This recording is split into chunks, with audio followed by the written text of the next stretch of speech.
This podcast is made possible by the generosity of listeners and viewers like you. Kindly consider a contribution through Patreon or PayPal. Links are in the details box. Any amount is appreciated. And follow us on social media. We're on Facebook, Instagram, and Twitter. The handle, the Beirut Banyan. Rate and review us on Apple Podcasts. And to stay updated with video releases, subscribe to our YouTube channel.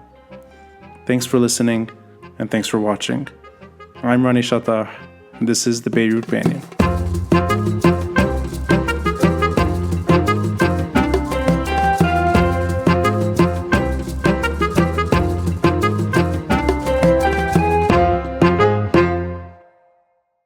The reason I asked you three to join is because this group is not geographic, it's not local, it's national. Mounir, you're running in Tripoli as a candidate in Tripoli. Petra, you're running in Zahle. Rayan, you were running, but you're no longer running. So now you have to leave the podcast. No. Your reasons for running and then not running, I think, are equally interesting. And I think it's an honor to have you join us because I'd like to learn as much as I can from your side too. Let me start with maybe the most sensitive subject, not in terms of Lebanese politics, but in terms of list formation and how you saw this experience in each geography, in each district. Because I know that stubbornness is not always a bad thing. And I think, if I remember right, Shab al-Nahas referred to himself that way too, that he was okay with that word. And I think that word is okay when the principles are sort of meeting a line and you don't cross that line, you hold your ground. But I want to understand it from your end. Why has it been such a difficult process to unify October 17 and how you see it? Not how your opponents see it, how you see it. And if I could, let me start with you, Mounir, since your voice is priceless and I haven't let you talk yet. So you have the floor. Thank you first for hosting us. And yes, a difficult question you're asking because it comes with a lot of preconceived ideas about how change should happen and about also, I'm going to say, romanticized views of events that have happened, specifically on October 17th and beyond. There were several events, I think, in the past now 7 years, is it? First, the garbage crisis. I like to call it the garbage intifada. 2015. 2015. Which also was romanticized by lots of people and ended up with, I think, the most clear and visible. I mean, the way the system operates was very visible at this moment. The political dimension of the crisis was that they did not agree on how to split the money coming out of the garbage. It used to be a monopoly of one company, and then each sect wanted to have part of it. And this is why the crisis happened. This is where I personally view politics. This is the political side. On the other side, there was the technical side, which is they don't know how to gather garbage. They don't know how to treat garbage. It's not true. There are all the time lots of experts. So this is the first time you see a difference in the way to approach this. October 17 in itself was perceived as an emancipatory moment. I used to say, and this is me talking, not even the view of the party, I used after a week, 10 days, whenever I was speaking in front of people in back then, Azari, I was telling them, do you think all these people walking around removed the communitarian cloak that they wear suddenly? Fellow protesters. Yes, yeah. Exactly. But I was talking to people trying to have them see to see the moment in the most real manner as possible. Instead of saying, oh, this is a moment where everything is going well, fantastic things happened. We gathered in public spaces, we gained back public spaces, we gained back the political discourse. It was great from this perspective. But also the reality is we had to, for 3 or 4 days, we had to run from one place to the other because there were people with loud music, loudspeakers, trying to interrupt any political discussion around the place. I like that. You're the first person I've spoken to when it comes to this issue that takes me back to pre-list formation issues. So you see the beginning of the list formation problem as something that emerged years before, that it's a gradual problem that just got worse over time. I was part of the negotiations in 2018. So the earlier election round, you felt it already? Yes. Okay. So what we tried to do in 2018, when the movement was still at its infancy, we were established in 2016. We were around 100 people at max. Whenever we used to meet, we couldn't gather more than 20 people in the room. What we tried to do, because we did not have the strength, and because we think we had learned from exactly the 2015 crisis, but also the 2016 elections. And effectively, the fact that the great result that Beirut Madinati gained in these elections did not translate politically. These were lessons. So when we sat around the table, we sat with 5 groups back then. طلعت تكون بدنا نحاسب. So the right part, the left part. The angry, honest guys that today are running with Paula Yaoubia in Beirut 1, so Ziad Habas and co, with the fourth party was with the people from Beirut Madinati that wanted to run, and us, 5 players, sitting at a table because we thought that a certain trust had been built over time. And our idea was to do exactly what we did in these elections, but without having the strengths alone. So starting with a coalition at start. And this would be what we would build the confrontation on. Okay. Because in 2018, our campaign was, our communication campaign was that gas was going to reach 300,000 Lebanese pound a tank, and bread was going to become at 10,000 Lebanese pounds a pack. At the time when we were talking about Cedr, $11 billion, 900,000 jobs. This was the context. We were coming and telling a different story. And because we knew we were getting to this point, the movement in 2016 was founded because we got here. First session we do as an organized movement is discuss public finance. I'm going to interrupt you only to... You have that... I didn't know you were intimately involved in the 2018 list formation. And I know that it was, at least my end, it was perceived to be an easier adjustment. I didn't know it was that complicated. If you fast forward to the last few months, was that in your mind when you were witnessing what was not going to happen? Meaning that there was going to be a lot of going it alone across the country. Was that already built in? That it was, you were willing to negotiate less as a result of 2018? No, we as a movement did not negotiate any less. We negotiated more. Because what we did this time, and maybe it will help explain what we did in 2018. Back then we had to do it with partners, and it did not work the way we wanted. Right. I think it would be interesting to discuss this.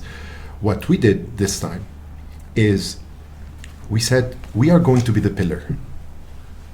The program is going to be suggested to the Lebanese, but we are willing to remove every single candidate, withdraw every single candidate if we are able to get unity around a program. Right. Not the program. This is what we proposed. Then it can become something else. Yeah. And this is why, for example, my comrade here, Rayan, did not end up running. I mean, stopped running. Did not run. She ran and then stopped. And what we did is we were willing to make every sacrifice possible. And every single one of our comrades was ready to interrupt. May I ask one more question, and I'll because it's nice to hear it from you. Yeah. This is not the chance. I always hear it through everyone else. Yes. It's the first time I've heard it from someone involved intimately. I'm assuming that was an unappealing position from the other groups, that they must have felt that they were not going to take part in a way that made sense to them. And did you feel like this was just not going to work out from the beginning? No. Or did you sense that there were people willing to do this and... There were people willing to do it. We did not negotiate less because I told you we're running in 15 districts. We wanted to organize in 15 districts. When you run in a single district, the amount of variables you have to deal with is limited. Right. And becomes actually easy to form a list in a district comparatively to trying to form a coherent coalition in 15 districts, meaning you cannot run in one place with somebody and then run against this person in another one. Right. And then have all these parties agree on a single program, which is not only agree, because we never got to discussing the program, unfortunately. I mean, we sent a copy of the program to Polaya Obion. She's still reading it until now. Maybe after the elections, she'll decide whether it's an agreeable or not program. I'm kidding. But she still, basically, it's to say, we did not get a response. What if she is actually still reading it? I hope it wasn't that long. Maybe she's going to get back to you. Maybe she'll get back. That would be great. Again, the election is not the end of the world. I had to read the book carefully. And then I scheduled the episode. The election is not the end of the world. Yeah. We might meet again with these people after. They might realize that the approach... So it was program first, and then politics second. In other words, you have to accept this as a way forward on a national level, and then you can get into the lesser sort of more personality-driven stuff. If this is what you're calling politics, because for me politics is a program. I don't see the other one is something else which I don't know how to qualify. I appreciate how you're describing it. That was already in everyone's mind prior to even October 17, because I'm assuming that's something you take with you from 2018, and you're already waiting in a way for the next round, but maybe everyone is surprised by what happens after October 17. No, I'm going to tell you, because we don't see the elections as the segue to change. Yeah. Okay? Yeah. We see election as a confrontation, a battleground with the system. So people that only sees change through elections will only organize when election happen. We are a party that is organized, and whenever we felt that election was going to happen, we debated. The debate was not easy. It was not the decision to run was not an obvious one. The way we were going to run was not an obvious decision. We debated for very long months. Decisions were taken. All the party convened at several occasions in order to discuss, debate, ask questions, and then the decision was taken, and we reorganized accordingly. We don't, and elections, since it's not our only objective, when we decided to run, that's it, we go all in. Right. So people thought that because we did not think at a year before elections that it was going to be the battle coming, because for us, we saw the way the situation of people was going bad and worse and worse. And we wanted the confrontation to happen at any single point. We thought we could bring the confrontation to any battleground we could create as a movement. That was our objective. Right. This is why we have a campaign like Win Sanduak, where we try to defend the social security, how do you call them? Funds? The funds of professional orders, for example. I'm going to now. That's a nice Yeah, segue. that's a nice way. That's the word that I needed to like. And then we. And then, no, absolutely. No, but I appreciate the in-depth. See, something I noticed. There's an immediate in-depth response from most members I've met in this party, in this group, in this cause. So I appreciate you taking me down this road. We'll go back to that. But Petra, could you give me some flavor, at least from your side? And I know I appreciate that this is a national cause. I'm not trying to describe it differently, but these are 3 different districts, and I think they are different challenges by default. The way Lebanese politics is understood, these are different terrains, let's say. What was the Zahle process like for you? And I'd also like to ask you, since I don't know much about you other than what you've said recently in politics, I don't know your wider story and what brought you here to begin with. So if you could share a bit of that as well. I'd like to know what would take someone in your shoes straight into the mess that is parliamentary elections. Okay, I'm going to start from there. I'm a member of Muwatinun since 2016. I had only graduated a couple of months before that, and politics was for me the terrain where we could really change anything in this country. So, and being an urban planner is really being a politician at the end, because you have to make choices. But and I remember as a student, when we used to propose projects, I used to think, I wish I had the power to implement those, because they never saw the light. So the answer was politics. So urban planning, you already felt the need to push that forward through politics. I've heard that from, I think, most Madinati members that were urban planners. And I've heard it from many academics that never saw their plans leave campus. So is AUB frustration built into your journey? I used to go to these architecture, city debates, city something. City debates. All these great ideas for Lebanon that never left that room. Yeah. And But there's a nuance here, because if you think that the problem is technical, so you go with your plans to the municipality or the decision makers as a consultant, you're not going to go anywhere. Right. You see the difference? Right. It's not like they don't know how to do things. They don't accept these projects because they touch on specific interests that are very connected to the system.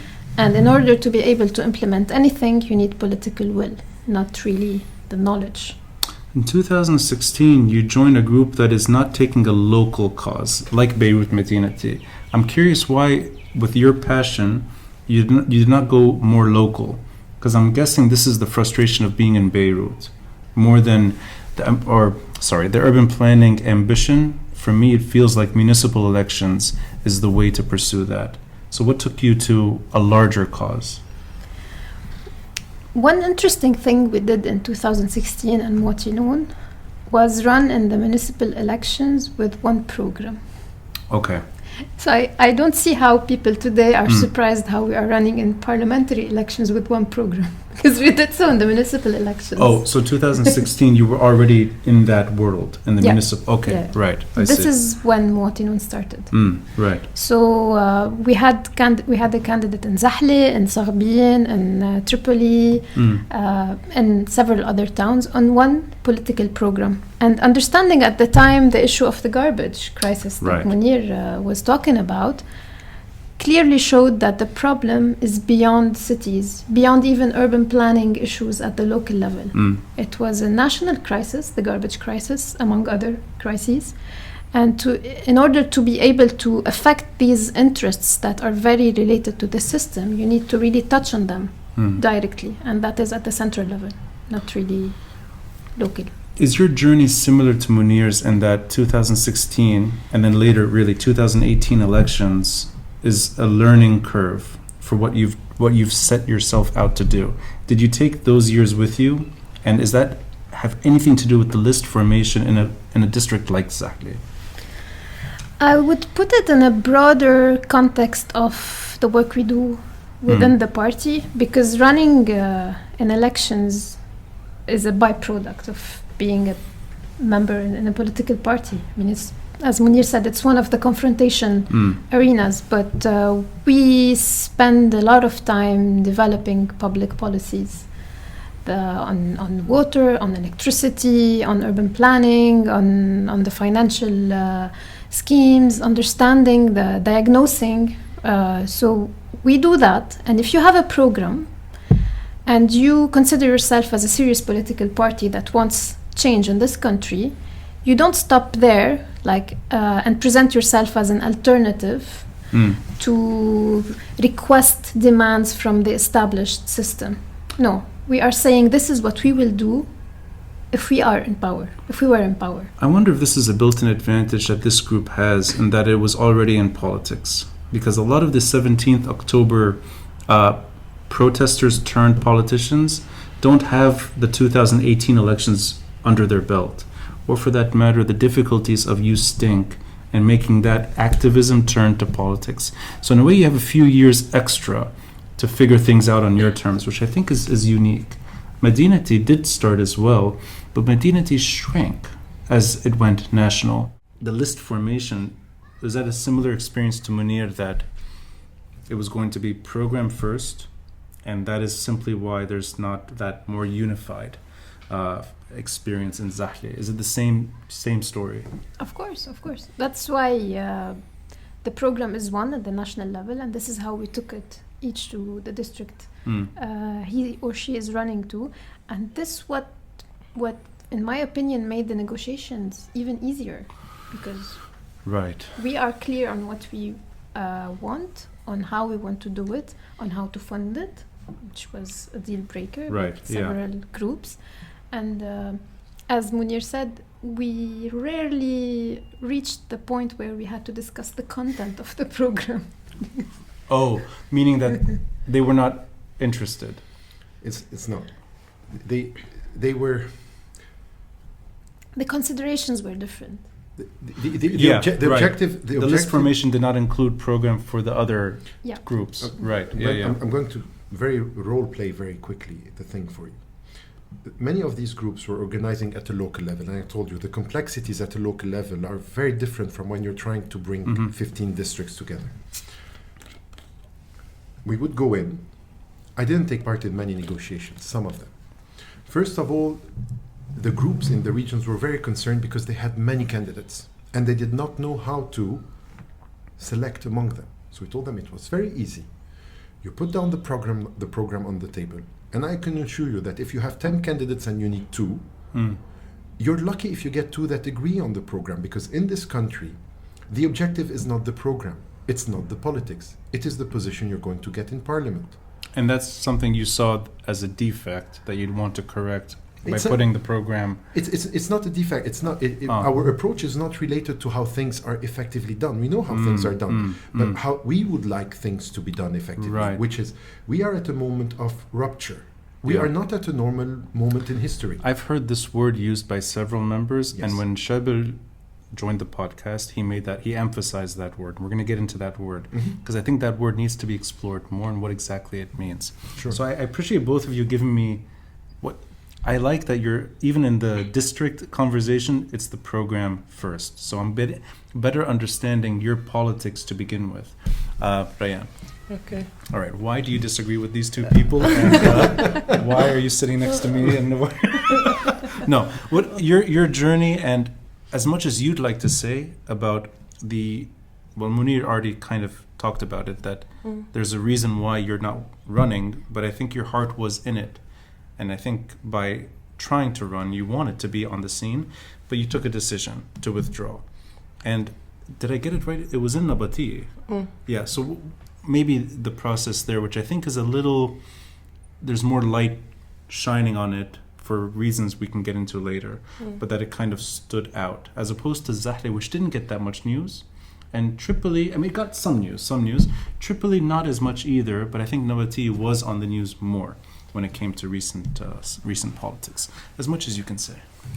Okay, so I'll start off by my experience is much more limited than Petra and Mounir's experience.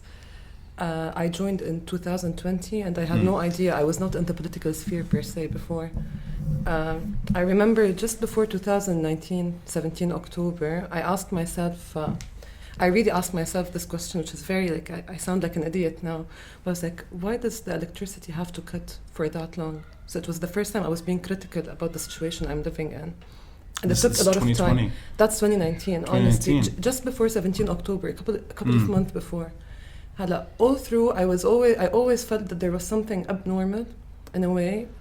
It affected my sense of existence, but I never thought it could be political, because there was always this departure from politics, as if it comes against ethics and morality. Yes. In a way. So, as you said, we'll fast forward to this elections. I don't have political aspirations per se. I'm not looking to become a politician or to move this forward as a career. I'm interested in being part of the process of change at any time. So now it's this, maybe later there will be something else. So, what's the word? Having a ترشح, running for elections in Nabati came in the sense that we have this program, and I have a role to play in this. So it wasn't if I would go back to myself, I wouldn't have done it. I would never have done it on my own and under my own political program. And I wouldn't have done it with any other group. Oh, I see. So you found yourself running with Citizens in a State for that reason. Did I get that right? That you were not... it made sense to you because you wouldn't pursue this with your own convictions. You wanted to join a larger team that was matching yours. I wouldn't put it in this way. I would say I joined because this is one of the confrontation battles per se, and I had a role to play in that. The role that I had to play was being there, saying that we have candidates all over Lebanon, and I'm there. And once someone agrees to go on with our program, I'm willing to just withdraw. So that was the reason you withdrew. Yeah. So could you take me a little, as much as you can, to that moment where you realize the program is not meeting the list's, let's say, convictions? What was it like to push that ahead and then you realize it's not working? هلا in Nabatea it kind of worked because we have like almost some of the members agree to some Firas, things. is that right? No, Nizar Ramad. Sorry, Nizar, yes, right. He's in Hasbaya Marjayoun, and we're still working there. So I don't have to be running there to be working there. We're still present there, and we're still because I lived there for a while as a kid. I'm not from there. I'm not from Nabatea. I'm not from Jnoub. I am, like my parents are, but I was raised in Beirut. I have a lot of memories all over Lebanon. So I have very special memories in Jnoub as well, with the people too, back when I was in high school. So it's like special memories that I have, even with my my family. So these memories, if I was running in the north, I would found or maybe have created new memories to link me to that part of the land. So there's nothing special about me running in Nabatea. It's just the experience of having to do that with a bunch of people that all are seeing that. I like that little smirk comes out. This is where you're choosing your words carefully. I can see it already. No, I sincerely.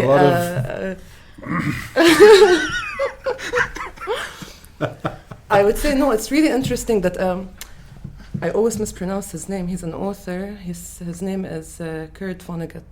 Oh, okay. Right? So he has this book called Cat Cradle, and then he describes something like a bunch of people that eventually meet, although there is nothing that connected them before, and they might not even know that, and they would work they would have eventually a certain aim to fulfill, regardless of what that aim is. Maybe I'm misunderstanding. You withdrew because the program was not going to be applied. No, because in Nabatea, the program, or in the south, the third district, the program.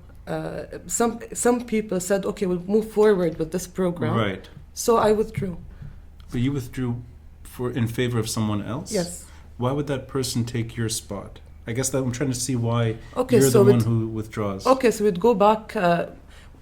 It happened based on negotiations. Voting numbers? Is it that? No, not really. It was based on negotiations. With other citizens in a state? No, so we had a group. We had a list, citizens in a state, and then this list had Memphis members or Muwatinat members. She used it. I used it. It's easy. And then there's other lists from other groups that were also in. There was one list maybe or two. I'm not sure. In Nabatea and Jnoub, all in all, that we were able to negotiate with them and find like a common ground, perhaps, if that's the right word. But is it that the person that took your place was more likely to win? Is that what it came down to? Not really, because we said that was that was the prerequisite. My purpose. Prerequisite is for you to step back so that. All of us, maybe Mounir would have stepped back if the list was completed, or Petra. So it was not about me personally. Right. No, but wherever the negotiations went forward. Right. So it's not about you. It's okay. The whole thing is not. That's what I was trying to say. It's really not about any one of us. The reason I wanted to get as deep as I could is maybe you know her, Verena Lamir. She was sitting here a few nights ago. We went into a very intimate journey of why she ran in Metin. And it's a parallel story to yours. She grew up there. She's actually, I think, from the south. But she lived in Beirut her whole life. She wanted to run in Beirut. She ended up running in Metin. And she ended up joining a list where you have citizens in the state members on it, at least one official. And I liked hearing the similar path, but you're compromising for the sake of the group and the program. but you're still in the group too. It's not like you're not out of the cause. You're still there. Yeah, I appreciate that. Yeah. We're not, I think there is one fundamental thing.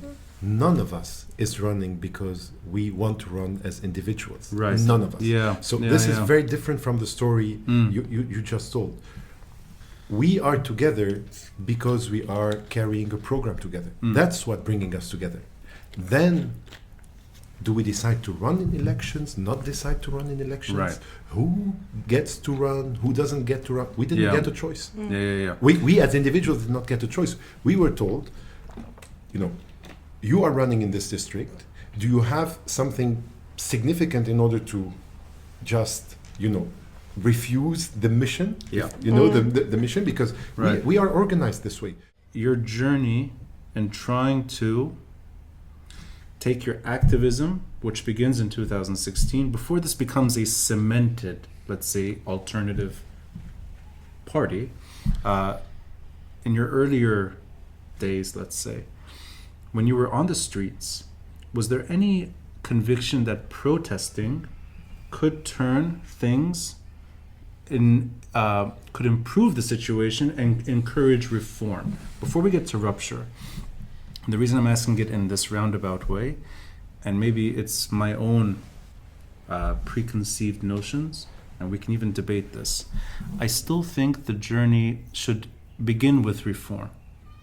And I know that most citizens and state members, and the majority of October 17th, it's not limited to one group, think that I sound like a dinosaur when I say that. Or dinosaur is maybe even a compliment at times, that no, I'm missing the whole story. I seem to subscribe still to these rectifying steps as opposed to this rupture that we talked about and we're going to get into. But in your early days, not now, 2016, did any of that resonate with you? Or were you convinced from the beginning that no, reform is not going to happen? You saw in a way ahead of October 17, you saw that the need is to really replace this whole thing once and for all. Maybe Petra, I can start with you. I know we're going back in time here, but why rupture seems to be the word rather than reform, and how you saw it at the beginning? Okay, I'll try to answer this in the most structured manner. The party was established because the crisis was coming. So it's not that post-October 17 we started to develop a way to change the system. So this being said, every moment since 2016, we tried to affect things in the country in a way that would make us avoid the collapse. For example, in 2018, we sent official letters to key people in the decision-making arena in the country and for foreign countries or ambassadors to tell them that the crisis is coming, it's going to be very dangerous on the country. Someone has to shift the gear now. We got no response. Everyone thought that we would amend this with some more funds coming, said, or... Is this referring to the 2018 position paper that was published alongside the book? I read a position paper pre-October 17 that said exactly that. It was the same... It's the same time frame. Yeah, okay. October, November, right. 2018. Yeah. And had someone shifted the gear back then, maybe we could have talked about reform, but I doubt.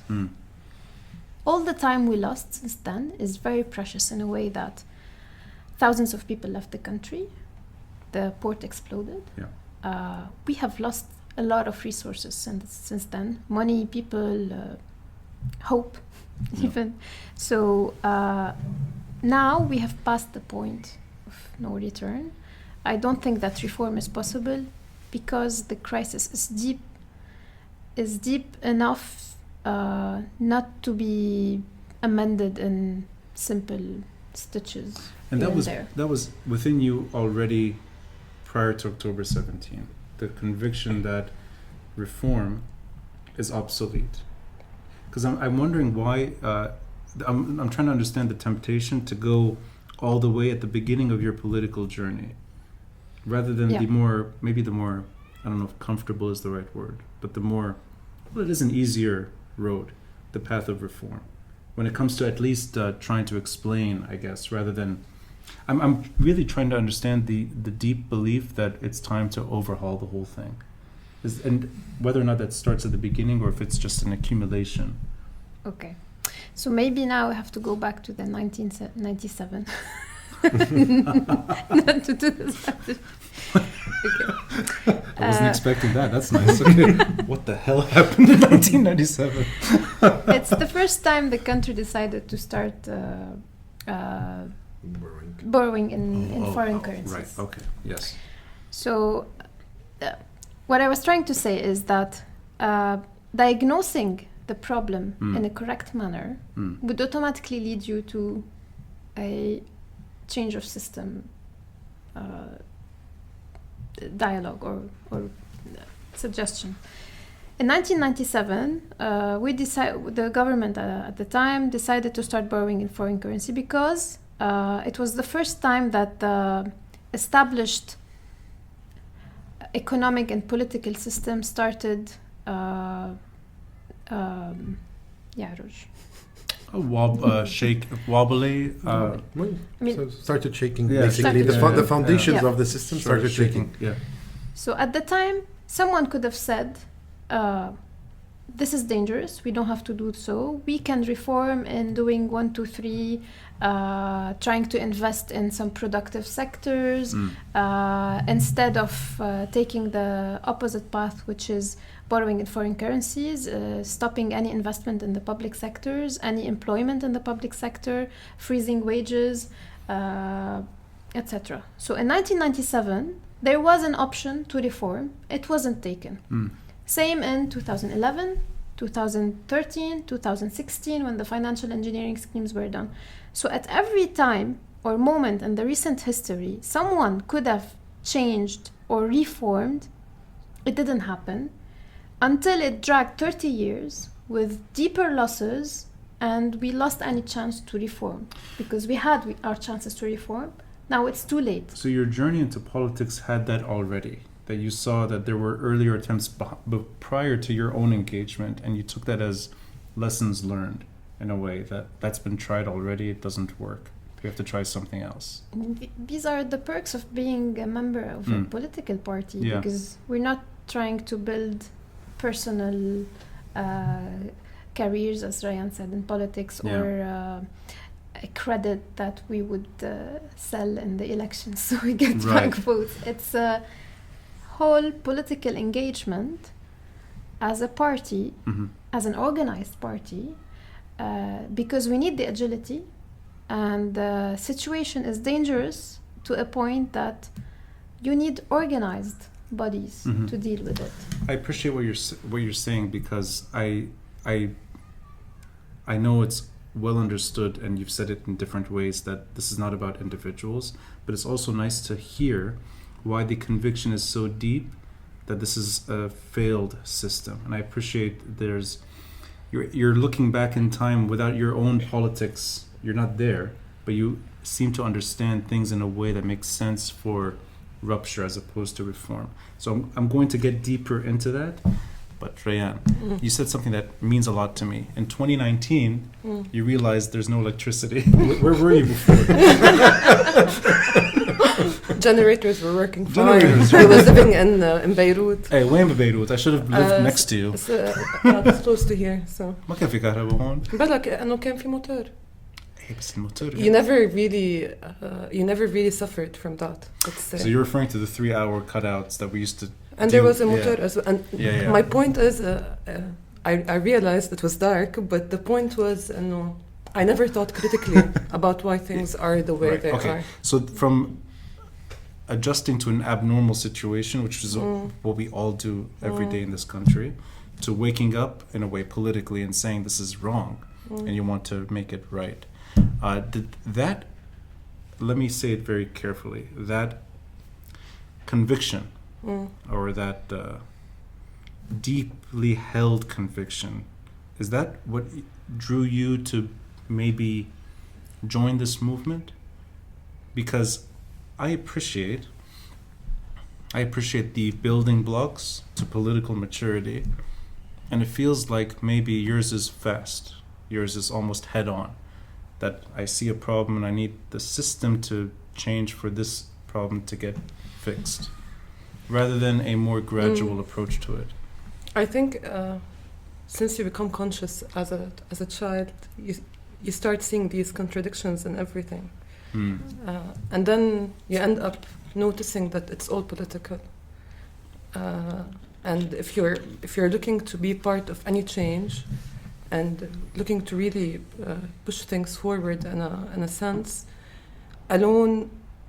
you alone, it could be very limited and very frustrating. And I could not have all the knowledge, especially with my experience and age, and I might not always have all the knowledge. So I would say I would take it back when I was a child, and I felt I didn't have control of certain situations in one way. And that maybe pushed me to reassess what are the rules that society has built that I would want to project them. It wasn't easy. You don't always reach this conclusion. You sometimes fall back into what the people are saying, or what the how would I put that? The dominant culture, or things that you took from your parents as to be true and to be very correct, and then you discover like I'm hearing hints of this almost anthropology explanation for things as well, because you mentioned even the word society, yes, and not system only. That this is a societal lens, let's say, of the problem. I'm just pushing one step further here. Why not simply join one of the other movements that are propping up? Because you mentioned 2020.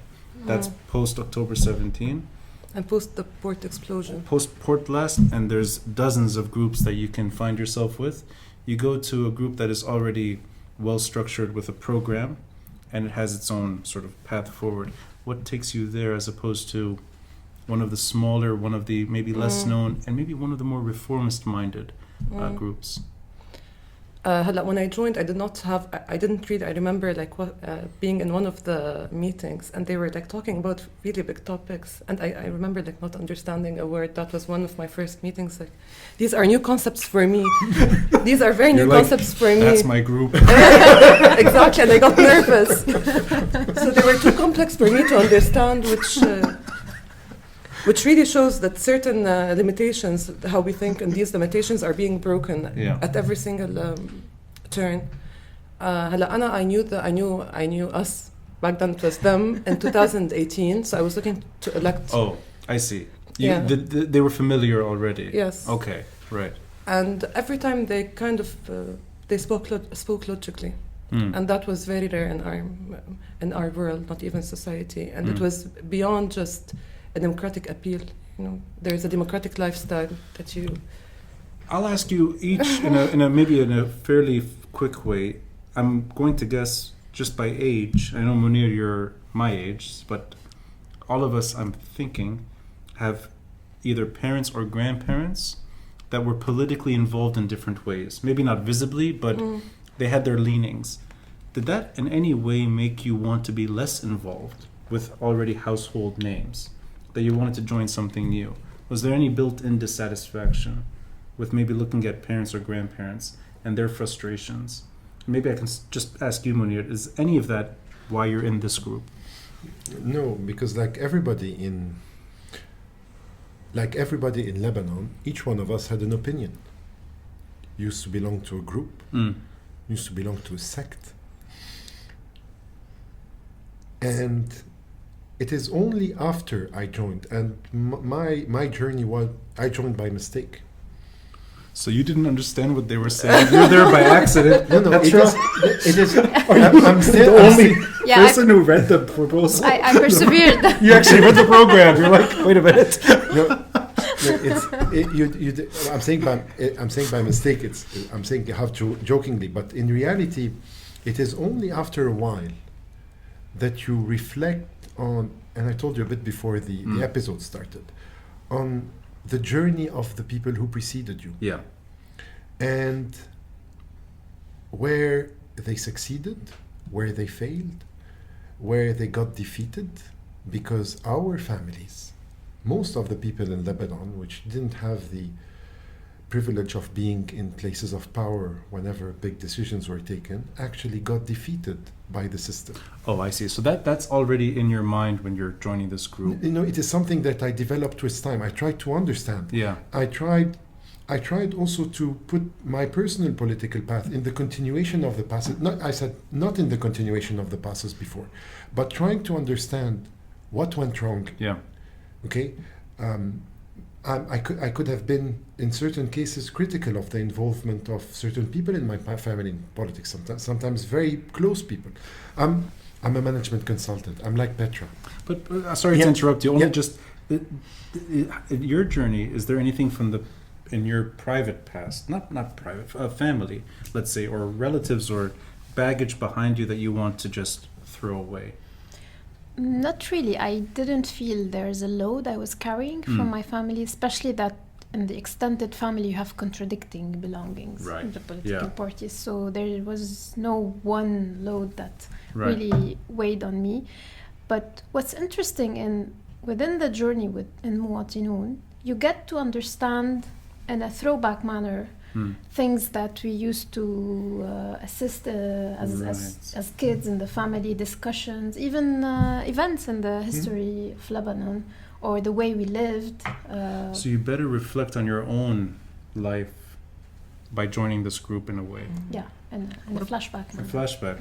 Thank you for letting me even press you a bit on your personal path, because that's something that's, I don't think, widely understood in terms of the persuasion to join this group as opposed to other groups. Now, we're going to get into a lot of difficult terrain here, and I think this is why I wanted to do this, is to unpack something which I don't get the chance to unless I do it with you. With Sherbil, it was a very almost like a historic journey, and it took us time, but we got exactly to the place I think we needed to get to, and we both shined in a way. I'd like us all to shine, so this is not confrontational. I fundamentally disagree with your analysis. Wait. Then you can shout at me. Hold on. No, I know this. Yeah, I know okay, this. okay. I've listened to you quite several times, and because I think the rupture logic. Let me frame it in a way that is, because I thought through this carefully. Since we agreed to do this, I was thinking, how could I best present my case, and then try to best understand the other side. And I think actually it's 80% agreement, 20% disagreement. But the 20%, it's not bad. But the 20% is so disagreed on. You're like everybody that sat and negotiated with us on the program, saying without reading it, if we agree 80% with you, will you run against us? We said, if you don't, we're not together in terms of carrying the program. Yes, we'll run against each other. So right. Wait. Sorry, I missed that. Sorry, 80% is not good enough. It's not good. 80% is not good enough. I know. It's you. You discuss the program, okay? If you get to 80% agreement, okay, then you see what are the 20% remaining, and then you resolve the thing. So let me try to frame it, and then I'll take you on a journey with me, and we'll get out of the tunnel together alive. All of us will do this. I took the time to read the position paper from 2018. I think it was November actually, and then I read the later position paper post October 17, and I read the book. So I thought I wanted to do my homework before speaking to Sherbil, but I think it's the homework I should do to speak to you too, because you're talking about the program, and that is the program. The book is in itself a program. I'm in no position to disagree with an astute scholar like Sherbil, and I know he's a talented authority on most social anthropological examinations when it comes to everything that went wrong.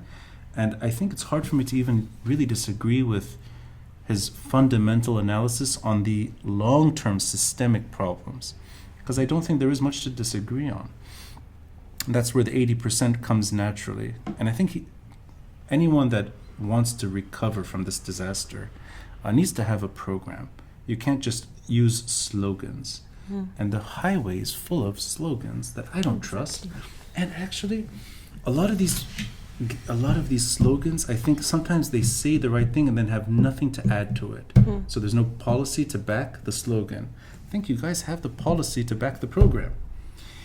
It's in that world that I find myself tripping and falling, and then wondering, what the hell am I thinking that is so different than what this whole group is fighting for? And I realize what it is. It's that you're very quick, Petra, to reference key important dates on the economic pitfalls of this country. Mounir, I've heard you talk about many different issues, going all the way to Lebanese in the Gulf and the economic complications that come with that. Rayan, I've never heard you, but I was waiting for that. But I'm hearing you now. I think there's a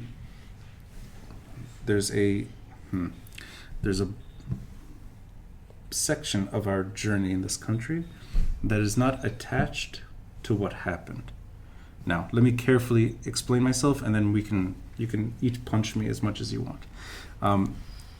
Sherbet is careful, not Sherbet, sorry, the program, the book, the manual. It's careful to point at the Syrian disorder that affected all of us post-1990, meaning the intrusion into local affairs by an external regime. And the book does address that. But it addresses it almost in an only economics way. There isn't, in my mind, enough political narrative to suggest that this caused a perversion of our politics, and it made the system rotten. I'll attach to that. I am in no way going to suggest, like many do, that Citizens in a State does not talk about Hezbollah. They do. You do. Actually, I think you talk about it more than other groups do at times. I'm just not buying the way out of that mess. So these are two different things that that's 10 out of the 20% that I can't relate to. The other 10%, which I think is fundamental, it's that economics and sectarianism and even power sharing that's old and inefficient, and this odd way that communities gather in this country and find consensus, which is almost it's Ottoman, not 2022, has nothing to do with what caused a thing like the port blast. And that section of the conversation is left out completely. Now, I know the other side, which is really what the program is all about, is not to emphasize those details, but to emphasize getting rid of the system altogether. And then you can fix all of those other problems. I don't think that's true. And I'll say one more thing. I don't think, and this has been eloquently explained, not just by Shab al-Nahas, but by many citizens in the state, Hezbollah is not a byproduct of a system. Hezbollah has nothing to do with our very weird way of governing, our old communities that found themselves living together in the 1940s for the first time in an independent state. It has nothing to do with that. These are not byproducts of a system. This is an imposed disorder that makes any system rotten. Now, that's my premise. I'll ask you guys each, one by one, why you think I'm wrong if you do, and where I'm seeing things wrong. Maybe for the first time in Lebanese history, we can actually find out exactly what's going on and why this rupture within October 17 seems to be sort of like what is that thing that happens after an earthquake? Slide? What are that tectonic plates Yeah. that just suddenly you get an ocean rather than a little valley. So if I could, Mounir, since I like your voice and since I know that you're ready, and if you could, and I'll ask you each in different ways, but I'd like to hear it really in an honest way, what I'm saying that doesn't resonate. Remove Citizens in a State or Muwatinun and its program out of the picture and look at how things are effectively evolving. What are we moving towards? How do you see the future of this country evolving if we're not here discussing politics, if we're not here discussing what alternative system and whether it's a rupture or not? What is it evolving into? Am I allowed to? Yeah, absolutely. You're seeing 52 years of a country that has no control over its destiny. You're talking in the past. I'm talking about 2022 is the culmination of 1970 all the way through. No, I'm asking, we are here today. Oh, Let's look yeah. forward. We're entering a situation where the state and the system have completely collapsed, not because of the system. We're going to agree and or disagree on Yes. this. But We're leading towards a very terrible tragedy where Iranian dominion leaves Lebanon as something that doesn't look any longer like Lebanon. okay. I'm going to give you some numbers maybe in the past later, but for me, I really don't see it this way. I know, and that's I'm going to tell you. And when you run and you get to I walk would have been around, so happy if you just said, and I see it your way. Cut the episode. That's it. We did it. I went with one of our comrades who's the candidate of Zgharta, which is right next to Tripoli and got cut off out of Tripoli because of sectarian considerations. So I went with him in his home village of Erde in Zgharta. And we went door to door, every single house in the village. Yeah. We knocked the door, talked to people, distributed the program. The average age in the village of Erde, which is the second village in terms of size in the district of Zgharta, the average age is going to be nice, 55 to 60. Yeah, sounds right. Yeah. Some very old people also. Some people who are probably have 5-10 years to live. And then afterwards, their houses will be closed. There will be nobody left. Another story. I walk down on the Corniche in El Mina, distributing also flyers for the program. More than half of the people I come across are not Lebanese. Another story. A school principal. I ask him, how are you surviving the crisis? He tells me the Waqf had to sell a piece of land in order for us to pay salaries. I said, if the school needs any maintenance, said, no money for this. If a computer goes bust, we put it aside, we can't replace it. I am seeing this society being fundamentally transformed. Forget about the reasons why, etc. This is the reality we're living. Yeah. Society being fundamentally transformed. People leaving, and this has been an ongoing feature Yes. since the civil war until now. So you could say Hezbollah, but I think everybody's responsible for certain parts. I see a society getting older to a point where we will see complete villages being abandoned. Yeah.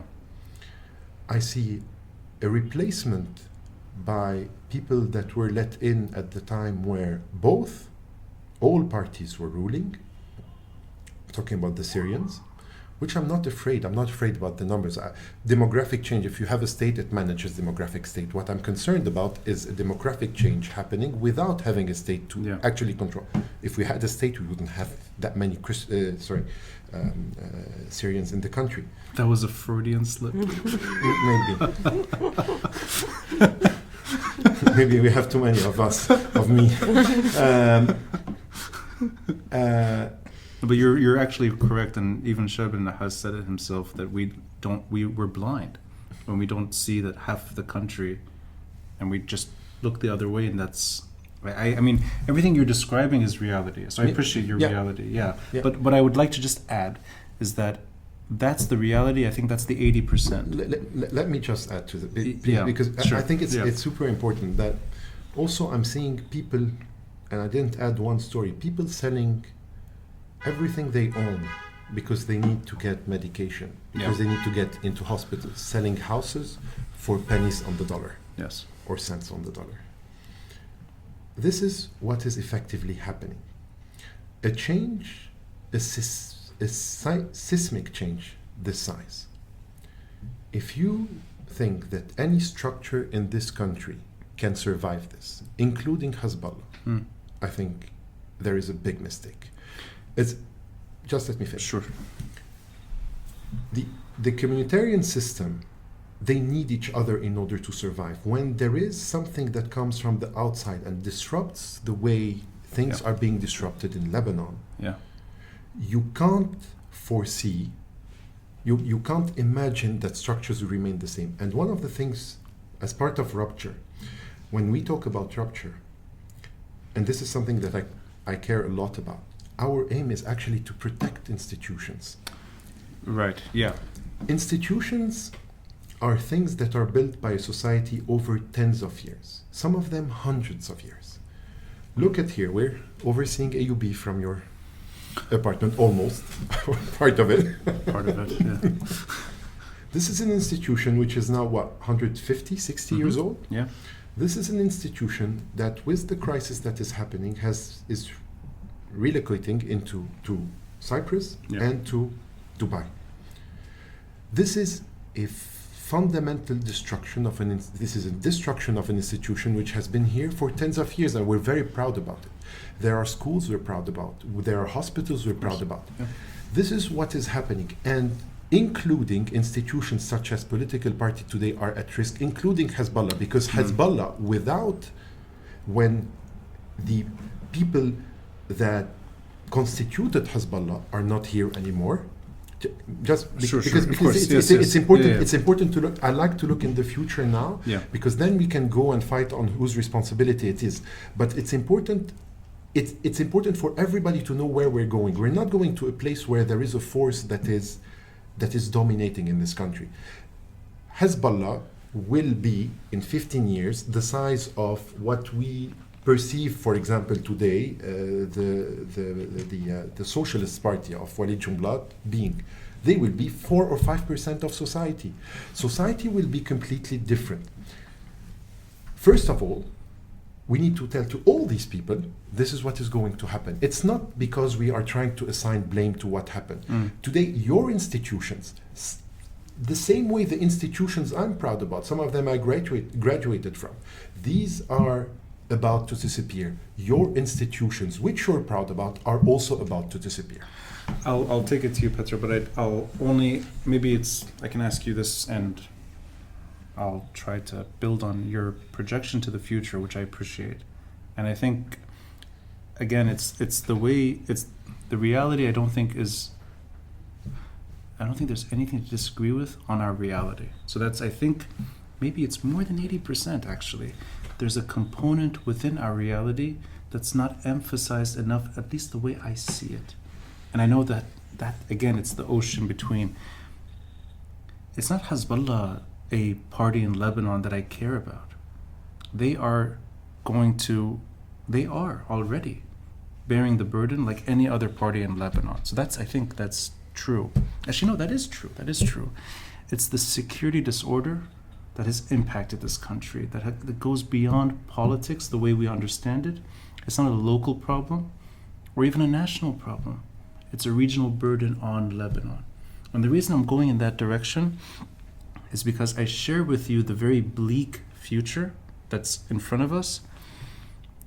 I don't see the security disorder fading. What I see instead is a state that we grew up in, even if it's an unpopular one, even if it's one that I think all of us would have wanted to at least improve. Forget rupture, just at least govern to begin with. It never even met that task. I don't blame the system for taking us here. And the reason I even brought up the port blast, which is more recent, is because that kind of problem is with us, with or without sectarianism or a civil state or a rupture turned into a alternative model. That security problem is not part of the program. No, it's not addressed. No. And sorry. Yeah. I'll add one more thing. Sorry. I know no one is shy of talking about Hezbollah in Lebanon. Everyone's talking about this group all the time. I think it's the only group that everyone talks about all the time. And I will never say that this group is shy. It's just that it's a giant section of our problem impacting the future that is put on as part of the system rather than a burden on us. No. Yeah.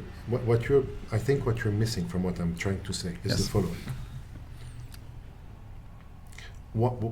The reason why I was trying to project myself in the future. We all graduated from AUB. What a nice coincidence, right? The podcast is a familiar name. You guys even asked me why is the, and I was like, didn't go to AUB. It's the tree. I only did my master's there, so probably. It's fine. Hey, and I named the podcast after. Hey, Anna Mitlik. That's even worse. Sorry. You're adopted. You too. Rayan in 2020 realized there's a tree. Barman قطعت الكهرباء. She's like, what is that tree? Citizens in a state. And I want to give some time to Petra. Okay. But I just want to add, because I really care about this, because we too much look back, and it's important to look back to understand. We could even disagree on this, but I'm not talking to you. I'm not talking to her. I'm not talking to Hezbollah. I'm talking to everybody in this country. Yeah.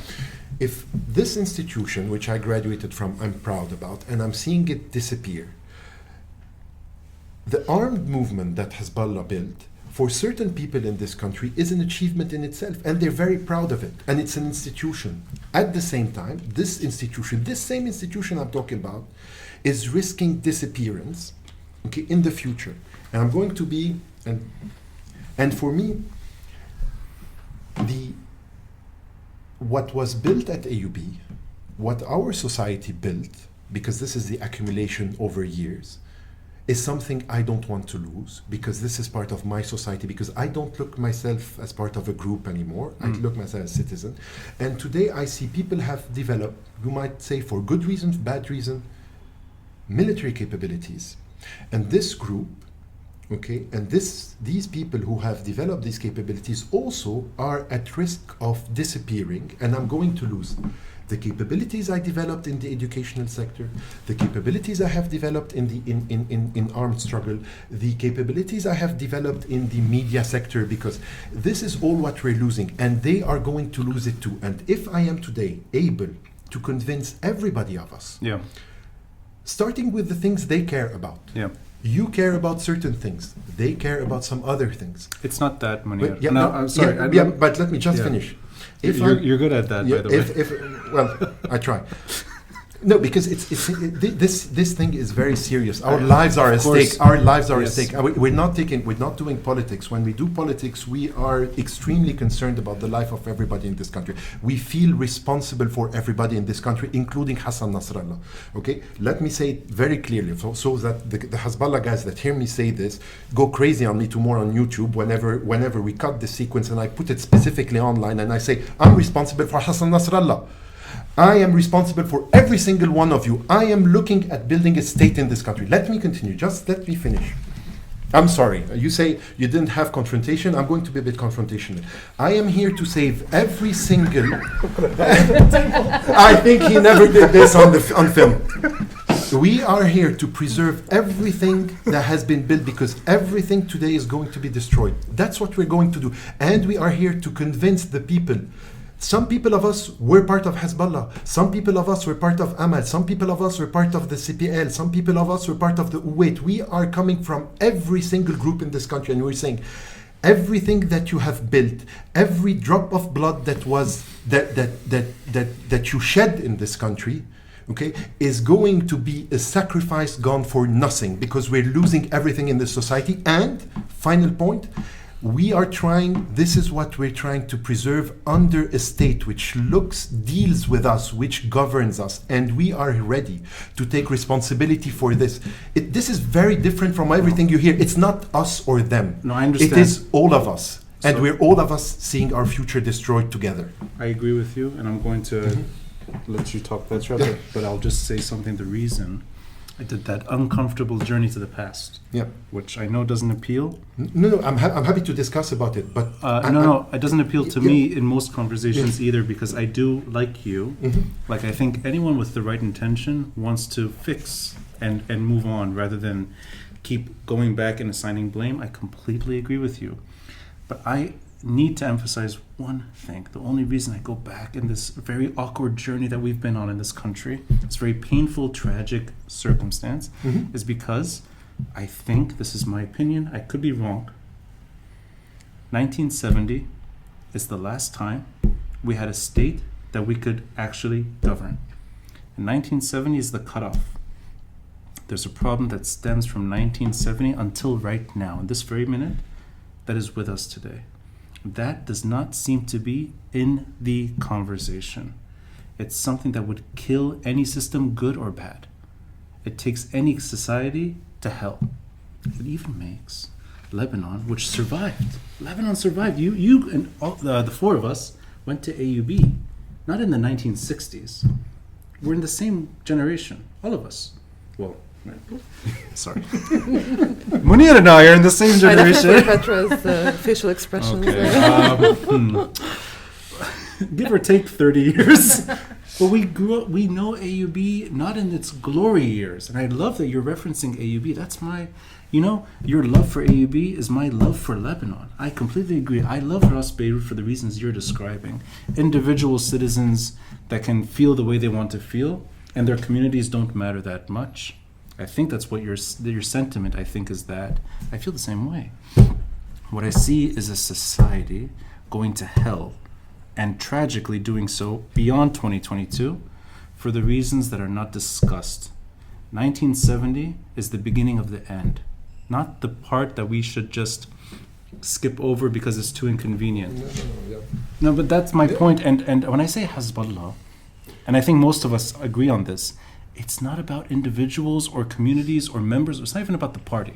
It's about a security imposition on Lebanon. The Syrian disorder got worse when the Syrians left, didn't get better. And it's best explained by Iran's needs in Lebanon that turns our politics into a complete disaster. But, Petra, I'll let you add whatever you want, and please feel free to be even more dynamic than Mounir. By the way, I like that. I like a bit of friction. It's nice. So I appreciate you being dynamic. Because we have the same concern. But I'll let Petra interject, and you can, I'm too kind, though. Okay, screw you. Back to Mounir. انت ريان انت اخر شيء انت بس ذكوريه. No feminist jokes. My main issue is with the way you are framing your question, not even with the content of the question. Because, okay, we set aside 80% of what the book or our program proposes, and you took the 20% that you just presented on the side, trying to look back on the history, on the recent history of Lebanon, in order to come out with a certain diagnosis of who did what, or assigning blame or whatever. No. Trying to fix the one thing that we did not fix, and I want that to be part of the program. That's the thing. It's not about assigning blame.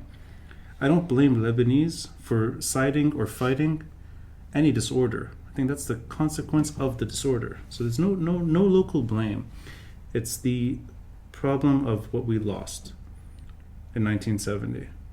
What did we lose in 1970? The word that is the least understood in Lebanon. The state. We lost. But we did not lose it in 1970. Wait. Not okay. So the state, not that thing, more that what the state could do. It stopped doing in 1969. It effectively assumed no capability of preventing the collapse of the country, and we're still in that. 1970 is not about. It's not the fact that Fatah is in Lebanon. It's that the Lebanese state cannot do anything about it. The Lebanese state, the way I would want it to operate, is to actually fix the system from within without that imposed problem on the system. And I think of the Syrian role in Lebanon as not just an occupation. It's 3 decades of political paralysis where even some few actors that came and went along the way, once they changed course a bit, they were eliminated. I'm looking at it this way. It's not about Lebanese forces versus Tayyar or Hezbollah wa Amal in the 80s, or whether Hariri's economic governance was good or bad. It's not about that. It's why all of these ambitions to fix the country failed. And that's why any noble cause today, I think, if their intention is the right one, that wall is still there. And I think in that area is where the doubt comes in. And I think doubt, maybe that's not the right word. There's a lot of skepticism of why one group that is shining in the opposition, which is citizens in a state, is not going down the more confrontational road when it comes to sovereignty. But look, sorry, because I have to let Petra. I have one thing. You went down quite far in history. And I would argue, and we would argue, that the state did not disappear in the 70s. It was before that. Well, let me, just one thing. Yeah. There was an attempt at building a state in 58, 59 during the Fuad Shahid period. Who turned against this? It's not Hezbollah, it's not Amal, it's not Uwaid, it is not Tayyar. Back then, it was other movements that are still in place today. You had Kataib, you had the National Bloc. These were the people that turned against the state. You will see the responsibility is going to be gathered by certain people at different points in time. What I'll say something and I'll let Petra.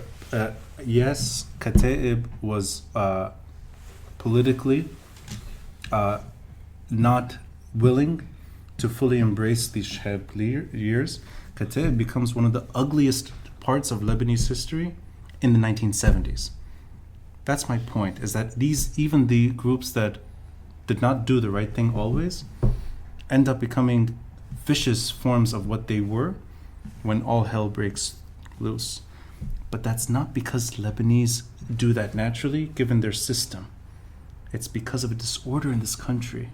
Anyway, I'll let Petra explain why I'm wrong. I have the impression that the way we are analyzing our history since 1970 or even before is a little bit mechanic. And I say mechanic to really, I mean that we're not giving enough effort to understand the social history of the country. Because when we speak of a system, we're talking about a system and forces coming in and out and affecting it. When we read our history, and I came to be interested in the Lebanese history recently, and it's very mind-blowing to see what happened, even since the 1860, not even 1970. I think we need to read history very carefully, understand who are the social actors, who did really affect how things changed or not, what were the political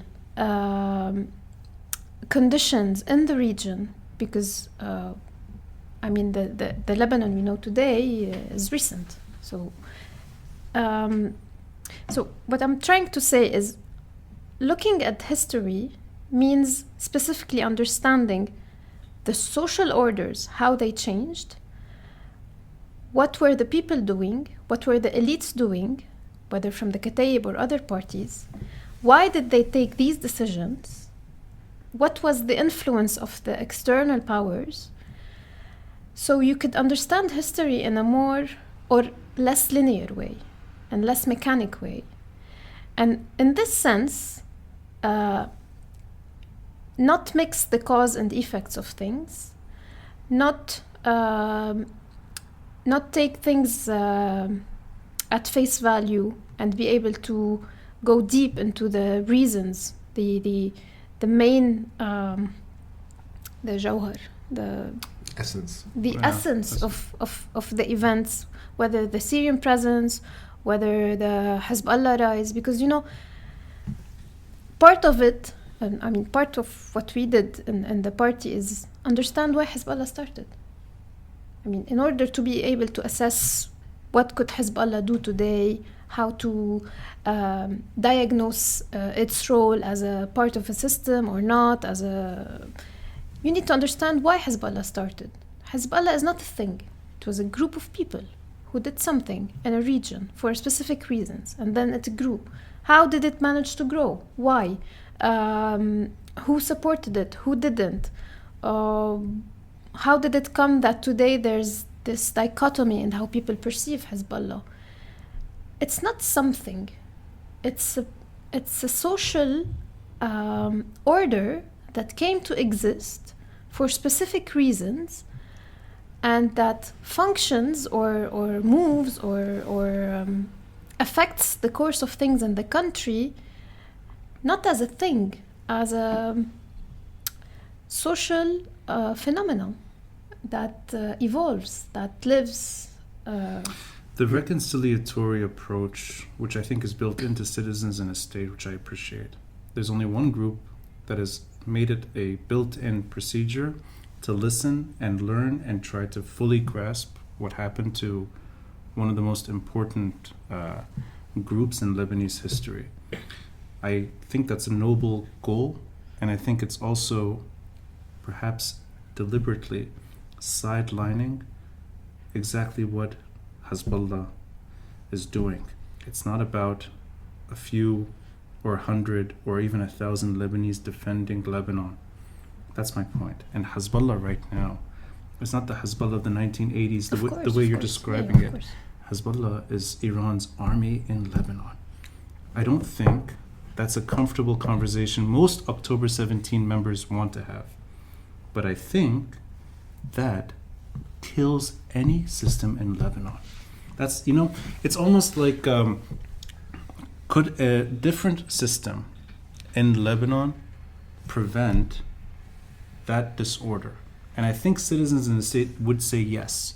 A different system would turn Hezbollah into something different. I don't think that's true in terms of what this country went through. I think Iran in Lebanon has absolutely nothing to do with our system. And I think that's the political catastrophe that we experienced. That's my I'm trying to, in a way, I'll say it, before I get to Rayan, I'll say it almost in reverse. I appreciate the program and what it's trying to accomplish, but I think the program is post-disorder, not during the disorder. And the disorder I'm referring to is, and I know we don't see it eye to eye, is that this weird governing structure we had from independence until the 1960s was something that was still functioning. It wasn't dead. Let me ask Rayan, because I know you're the cautious one in the group, and I might not have as much backup knowledge from history, but I would look at it because I had this conversation with a dear friend today. Actually, we shouted because there was no camera yet. Oh, really? Things like that. With my boyfriend, so it gets really intense. You talked about this in your relationship? Yeah. Really? Oh, that's terrible. I mean, no, it's not terrible, but it's fine. You can eventually just let it go. Can you in a relationship? No, agree to disagree. Oh, that's yeah. I see who's wearing the pants in the relationship. Who is he in handcuffs? Had the kiss right now? Like no. ما كان قصدي شيء على حزب الله. No, it wasn't about Hezbollah. It was about this. Yeah. This I think he sees things as you see them. Oh, that's my next guest. We should call him on. Yes. And it is where I disagree as well. Oh shit. Yeah. And with my limited knowledge, I'm going to try to explain why why do I disagree to this. First, I feel that we're always seeing that this, correct me if I'm wrong, you're saying that at some point the system was functional. Is it about functionality that we're talking about here? It's I don't like the model that we live in. I don't. Okay. I actually. We I don't, think- we don't Okay, either. that's so the that's 80%. fine. no, but I'm not absolutist in thinking that the model was born to fail. So it's not a yearning for the bad form of a governing structure that we had in the 1960s. It's that I think that model would have taken us to where we wanted it to, had that huge burden not been in the way. And it's a half-century burden that destroyed 2 generations in Lebanon. Okay, but Sana, I find a problem with that type of approach Yeah. to societies. And as Petra, I think I'm going to highlight some things Petra and Mounir said maybe in different ways. First, it's about the complexity that exists when these, as Petra was saying, when certain things, when societies change and when social order changes, and social actors as well, and how this previous system that was, as you are saying, that was, let's say, functional or what's the word that you would like to use? Like one word. You know what? The word that's not very nice to use, I know. Just, It was reformable. Okay, it was reformable. Yeah, it was something that could have. I know. Munir's. I know. So Anta, you're saying None of us were alive back then. Yes, exactly. Right? You weren't alive. I don't think so. None of us know what it was like pre-Civil War. We don't know it. You right? You're not born. But there's certain. But one has to ask. It's important before our parents and grandparents die, because they don't talk a lot about it. Right. Those of us that still have people that experienced it in their families or the period before, they have to take advantage of it. Yeah. So, but I guess it's the word sectarianism. The way we live through it now is hell. It's hell. I don't think the 1960s version of it was going to take us here. Okay, but I think it would. My opinion is that system is inherently faulty. This was one of the trajectories that it could, based on the الأحداث, on the events, on the many complex events that happened. This was one of the trajectories that it could reach to, and there could have been other trajectories that are less extreme, if you want, and we wouldn't know. Like, you need someone that has the knowledge and is like doing this as a, I don't know, as a project. But for me, I would say that, and I think going back to the framing of the question, like when we are looking at the situation right now, would I go back and say this could have been better if it went that way, or this is, when I look at history, at society, and all these changing factors, this is where it got to now, and how would I stop this, as Mounir said, in the future from becoming much, much worse, and then having go back to the past, which is now, and then re-questioning what happened. There are 2 things I'd like to add on what she's saying. First of all, this is not planned. We have to realize that none of this is planned. Yeah. And if I am to personally assign blame today in this society, I'm going to tell you who I assign blame to. I assign blame to everybody that considered himself elite, that did not take responsibility at a certain point in time where they had to. Some of them are in my family. Some of them are relatives. Some of them we know. We talked about the Kata'ib. At a point in time, it reached a certain size and influence, and then it disappeared. The same will happen with Hezbollah. I'm going to give you an example also because of tying it to Iran. We have a comrade who spent quite a bit of time in France and gives us this example. He says, at the end of World War II in France, the Communist Party was the strongest party in France. Then the Russians, or the Soviets back then, the Americans, the Brits, sat in Yalta and decided to split the world into 2. And the Communist Russia back then tells the Communist Party in France, which was associated to it the same way today, you could see Hezbollah being attached to the Iranian project, telling them, gents, we have agreed on this arrangement. What is more important, the revolution in the mother country or the revolution in France? And the communists said in France back then, oh no, the revolution in the mother country, of course. And then will come the time when, we will have other battles with it. The Communist Party today in France represents 2%. About the same percentage as Sami Shmail and the Kataib in Lebanon.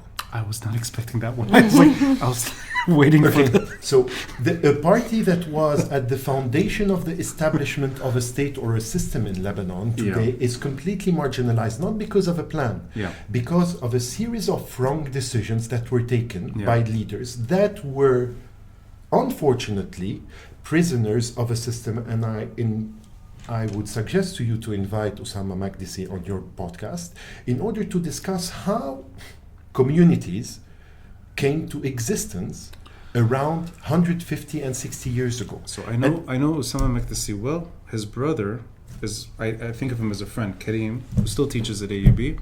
I think the historiography is not incorrect. It's actually, these are researched. I mean, I've read Osama Magdisi and I know him. I've listened to him even on Jad Ghussan not too long ago, a few months ago. I would argue that Osama Magdisi, not him as a person, it's not individual, it's not personal here, it's that there's this parallel story that to me does not resonate. There's all these things that happened, but the focus is going to be on this instead. And this course to me, which is primarily an economics path, and one that assumes more burden, I think, on things that were more consequential. That path to me is sidestepping what destroyed Lebanon. And Osama Magdisi is one person. I enjoy his reading. I think he's very persuasive on his earlier writings, especially he even wrote a book about AUB, or sectarianism and confessionalism in 19th century Ras Beirut stuff. Yes, all of that is true. No. Your reference to Paris is right. All of that is true, but Mounir, with all due respect, and I want to get back to Petra before, although I haven't given you enough time, and I haven't given you enough time either. I'm sorry, ladies.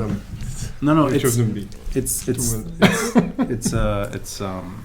parallel politics that you're proposing. Not you. The program is going to be a parallel institution to the disorder, rather than challenging the disorder. It's not true. Okay, so we'll pick up on that later. But I think the transition, but you should talk about the transition because that's important. And we'll get into rupture too. We'll leave it to the last. But what can you add? Why do you think so? Just because we're not weighing the role of Hezbollah in the system?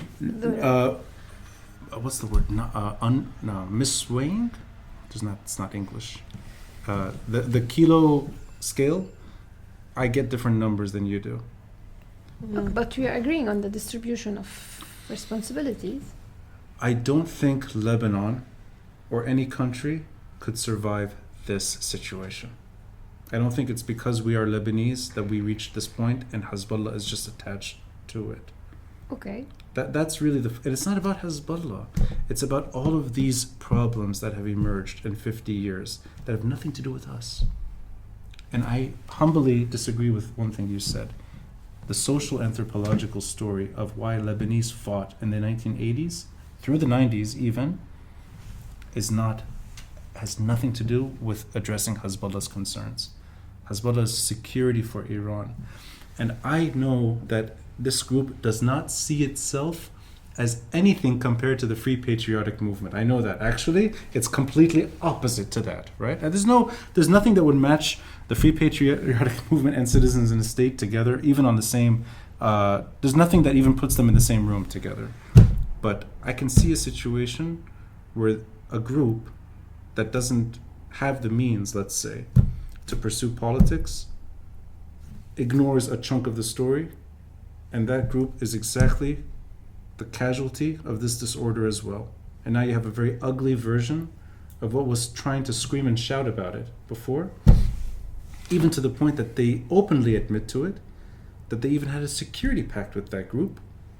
I know you guys are not in that world. I know you're not going down that road, but I fear let's leave this for now and talk about other things and address other things. Why isn't Iran in the conversation? That's really my question. Why does it not come up the way it should? Petra. It is, as is Saudi Arabia, as is the US. But as that's is already applying Syria. these very false analogies. Saudi Arabia and Lebanon is not right now part of our catastrophe. Can I disagree? Why Because not? I'm going to disagree. In the Saudi Arabian role, the way I think you're describing it, this political leverage that they had, which is there still, does not even begin to compare what Iran has established in this country. in the early 90s. The fact that they're both here I'm does going not to make them the disagree. same. It's in the early 90s. Sorry, the amount of destruction, the economic system. We ended up the crisis with $100 billion in loss. You know what $100 billion is? It's all our production for 2 years, destroyed. When you had a system in the early 90s where you could bring $1 billion in this country and then after a year live with $1 billion and $100 million, I am sorry, this is destruction. I am sorry, this is destruction. Yeah. When I push my people out of the country because I decide to destroy any economic possibility in this country for them to go and work abroad, and then their children are foreigners and they live abroad and their production assets abroad, this is destruction. When I refuse to see that some people in this country studied and have acquired knowledge and work in very prominent institutions, I continue to deal with them like male or female, the sect they are in, and the region or the district their grandfather was in 1932. I am sorry, this is destruction. We have led our country, and people say, oh, Hezbollah and the money. I'm sorry, between 92 and 2005, $90 billion came into this country. From 2005 to 2018, 180 billion came into this country. There was the 2006 war, there was the assassinations that we faced in this country, there was this country was a mess. We had twice the amount of money in this country coming in than the period before, which led to losses. I mean, Petra and I did a research on this. The losses that accumulated in this country and led to this destruction is more than the destruction that Israel did to this country over the many aggressions. Any war that happened, anything that the Christians did. Here again, we go again. The Syrians did. I cannot be accused of anything because I belong to this group according to the 1932 census. Not anymore. No, I'm kidding. I'm going to. So all of these things. Hello, comrade Sunni. You see, you directly put me because I'm from Tripoli. That's why. Me even. Why not Shia? Well, because troubles, I assume I would go with something that was further down the Here we closer. go. Hey, that's just the handshake. No, I'll tell you what. We'll do the economics analysis, and we'll leave that to It's us. destruction. I'm not talking. It's not economic analysis. It's The destruction. economic destruction. We'll go to there. But Rayan, sorry, could you just maybe interject a few minutes into what was said? We'll get into this. What was said before about. Maybe it goes back to your argument with your boyfriend earlier today.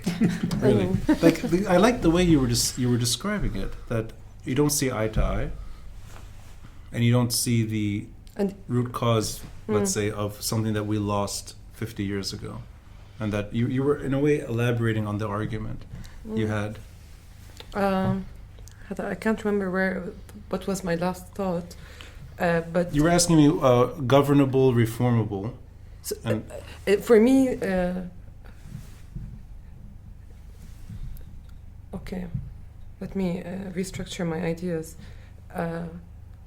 When approaching this topic, I feel many things are on the table. One of them is agency, yeah, and the other is the system as a structure, maybe.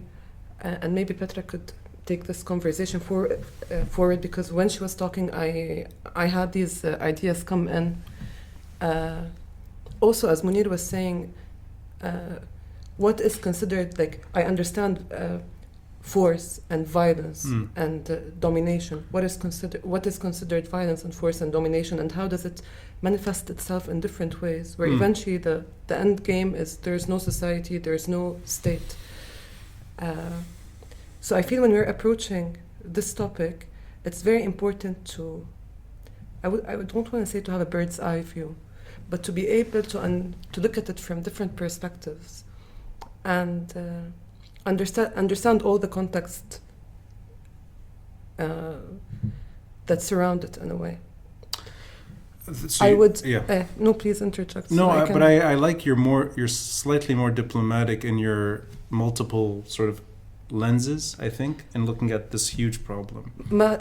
As long as you have a view and I have a view, there is a different approach to this.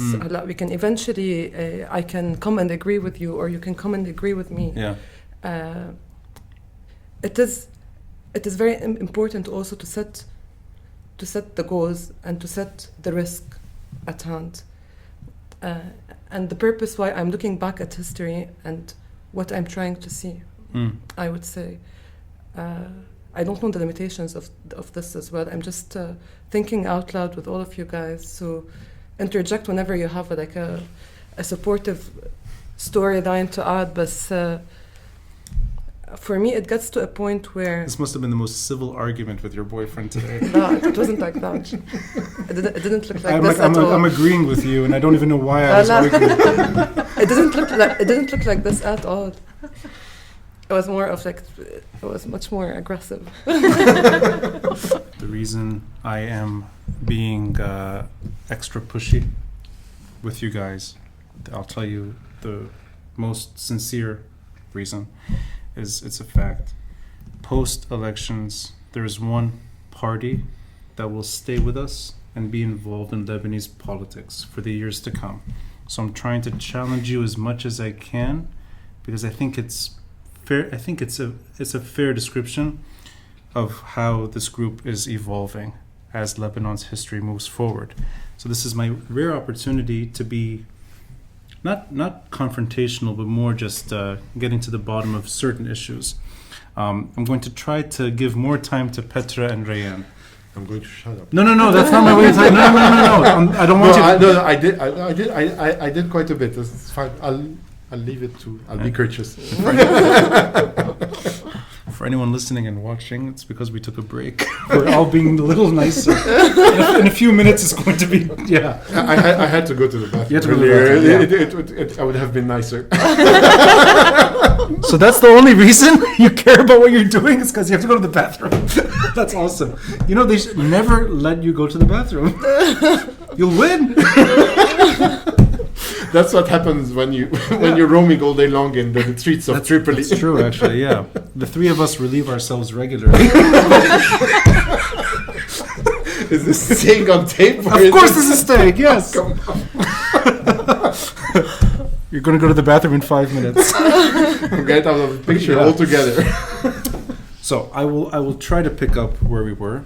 And Rayan, you asked something which I think it offers a segue into why I'm a bit stubborn when it comes to reform ambitions and how they did not pan out. And I like the way you approached it. You were asking me, is this a moral conviction more than a political one? And I don't think so. I think it's more at trying to really, really understand why the deep frustrations all of us share, why they emerged the way they did. And it's more on trying to learn why reform failed before we get to rupture, why reform failed. I think that's where the intention comes from the most. It's learning at pinpointing at things that failed along the way and trying to unpack them as much as possible. So that's where I think the debate in its essence is in that world. But we're going to get into economics now. And I am no expert on the financial meltdown. I think I've learned a lot in the last 4 to 5 years as this became more, everyone was talking about it. And some of these conversations are with Muwatinun members. So prior to the port blast, actually, I think this is weeks before, I had 2 episodes with Mohammed Faour. And he's a mind that I respect. I think he's lecturing at AUB now. So, and I learned a lot of ways at looking at the economic meltdown through voices like his. He's not the only voice. I will not say anything more than I know. I'll only try to offer a narrative and we can dissect this. I think everyone is comfortable at blaming Riyad Saleh, Rafiq Hariri, multiple finance ministers on the way, or even systemic policies or systemic problems that were backed by certain policies. I think there's now literature on this. There's books written on it. So I'll only say from my side, yes, bad decisions were made.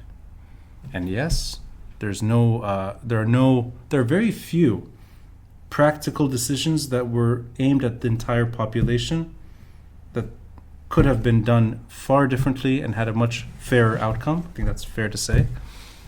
I also think that problematic figures that emerge along the way, the reason their influence was bigger than it should have been is again partly to do with the way Lebanon picked up from the civil war and the considerations that made our politics pathetic, and that's mostly under Syrian occupation.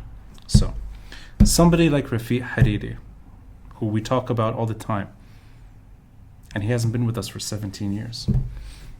I think most of the decisions that were taken under his jurisdiction and the economic portfolio that he had most leverage in the 1990s, I think a lot of them were based on bad bets.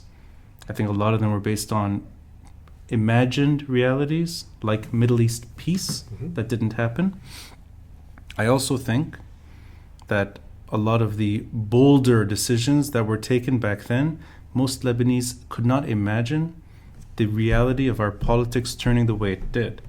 And I don't think anyone really saw that someone like Rafiq Hariri in the last 3 or 4 years of his life would become somebody that would be increasingly vocal at the Syrian disorder and even pay the ultimate price for that. So I don't think of him as a one-sided creature.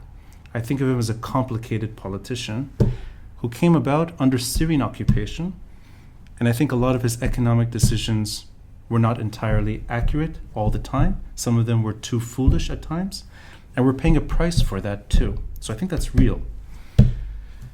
I also think that anyone in those circumstances, given the security considerations, would have been faced with the same dilemma. That's my point again, that anyone in those shoes, even if they have better intentions, would have faced the same wall that man faced. And I think that's why I appreciate Shab al-Nahas and at least his literature owning the Syrian disorder the way he does. And I think ignoring the politics from the economic fallout is not healthy. Now, let me go through this in a way that makes sense. We talk about the debt. We talk about the debt's burden. We talk about an impoverished society right now. Can you relate to the way I describe the Syrian role into infecting anyone's role in Lebanon, including Rafiq Hariri? Or is it a more blanket policy that those decisions were bad, the Syrian role has nothing to do with it? We can look at it as something that's, in a way, neutral to the Syrian occupation. And I'll start with you, Petra. Okay. Again, I would like to change the framing of the question because, I mean, when did the Syrian leave? 2005. Yeah. Okay. Why nothing has changed since then? Oh, that goes back to my framing. You will argue that a lot That's has my changed frame. since That's then. my frame. Welcome to the frame. You will argue that a lot changed. Let me reframe your framing. I think we, again, rather than taking specific figures in the past 30 years and discussing their only their decisions, I'd rather take a step back and look at the course of things and everything that had affected the situation. So it's true, Rafiq Hariri came and with his project had bets that didn't work out. And I should also include Solidaire. That's one of the biggest bets that didn't pan out. Definitely. And it's not only about the reconstruction, the physical reconstruction of Beirut, it goes beyond that. Yeah. So it's true, we can dissect the past 30 years in several phases, but looking at economic trends, There was shifts and changes, but the course of things was the same. The system worked on luring in dollars from different sources that changed depending on the political situation across. But it functioned the same way, luring dollars, creating a bloated banking sector to support it, destroying the economy and making people leave the country in parallel. And at the several instances that bankruptcies were close to happen, several people took bad bets like Rafiq Hariri and didn't change the course, still worked on luring more dollars. The latest was 2016 financial engineering, until no one could do anything. But with your permission, I know it's not a nice thing to do, but could we try to at least go back into the Syrian years? Because you mentioned 1997 as a starting point when we were talking earlier. Is it as simple that, is it that economics moves with or without Syrian influence? Is that the paradigm? I would say so, because the difference is that there was a hakam. Government or Not government? really. It's like a referee. Yeah. It was like there was a referee and there were specific rules of the game, and then the referee changed and the remaining players adapted. But the course of things and the way the economic policies of the country were managed didn't really change. Okay, so there's a clear line here that Lebanon was functioning with or without that oversight, and that the economic decisions were independent enough. Is that what I'm getting from you? Yeah. Okay, Can I suggest two videos of your good friend Jad Ghassan? Jad Ghassan did two videos. I'll try to find them. I know one is very prevalent, is very available, the other one less. The first one shows the shift in the decisions of Rafiq Hariri himself, and where the influence actually came from. He was against getting debt in dollars, and then after a few weeks, after there was economic interest in this country screaming in order to get to borrow in dollars, because we didn't borrow dollars from outside, we borrowed it from the inside. You see that there was an influence from the establishment in Lebanon in order to force the decision in a certain way. Another video which is very famous is the moment these two first $1 billion were adopted in parliament. You had people like Zahle Khatib, like Boutros Harib, like Najah Wakim, Nasib Lahoud saying to Nabih Birri. This is the later one. No, this is the first one. Was the first video? The first one. Yeah. No, this is the second with video. Which is it's a continuation. Yeah. The first one is what led to the decision. I've seen this one. Which led to the decision, and the other one. One could say, you could tell me this is about Syrian influence and I don't know what. This is Nabih Birri himself telling to everybody to shut up, and this is his decision. It's not even, and they tell him this is a decision that will impact the society for years to come. And he said, I'm not doing this for public opinion. I am doing this for and against public opinion, and that's it. And we agree with it. Okay, you could say this is a Syrian influence. I say this is the responsibility of Nabih Birri himself. You could tell me it was the decision of Rafiq Hariri to change his mind from one decision to another regarding borrowing in dollars. Actually, when you see there was influence from people in the establishment that were to benefit from such a decision. This is why, for me, and you said it, you can't decouple politics from economics. Yeah. And economics and finance can be as destructive, if not more destructive than war, if used badly. And this is and at the end of the day, these are individual decisions taken by individuals at certain points in time. And this is why I don't see it in the context of the Syrians particularly, because we know that the Syrians did not come alone. It was an agreement which was called all the time, it was a common agreement between the Syrians and the Saudis with a split of responsibilities. And if you remember, the economics were the responsibilities of, it was said back then, of Hariri, and then there was the defense and whatever that was the responsibility of Syria. So it was a split responsibility from their side. But then in the middle, the people taking the decision in the imagined institution of the Lebanese Republic, including parliament, are effective people. They took a choice. Nabih Berri took a choice. I could say, okay, Rafiq Hariri took a choice and it was a bad one, and then it comes to parliament, Nabih Berri does not take it. He made everything for it to pass in a more forceful way and less considerate way than what Hariri did. Because he was hesitant. Because it was not an easy choice. The other one came and confirmed the choice. He could say he's even more responsible in this thing. So this is why, and this is why we can go on and say, it's the responsibilities and decide how many percentages we allocate. But the reality is, when you have a system where we had $2 billion initially when we got off of the war in debt, and you have a system where you can bring $1 billion and take out 1,400,000 after a year because somebody promised you that the Lebanese pound was going to be pegged to the dollar, the impact is extremely destructs $400 million in value, in order to compare in dollar terms. While there are 30 years of difference, this is as much as engineers have put in their social fund over the entire history. You know what I mean, I think there's common cause here, and I think it's just a way of explaining it, maybe, that I see his influence, or people like him on the way, as they're absolved of responsibility because of that oversight that prevents good governance. And I think that's how I look at the Syrian years. Not in terms of Syria dictating policies all the time. That didn't happen. And they obviously gave enough influence to certain actors at different times. That's true. But what is their responsibility then? And I appreciate what you're saying here. So you're able to see through the Syrian occupation and still say certain people should have done different, and that's it. Yeah. I think that's where the debate sometimes also gets into troubled waters. It's that I can't imagine better people emerging in that climate.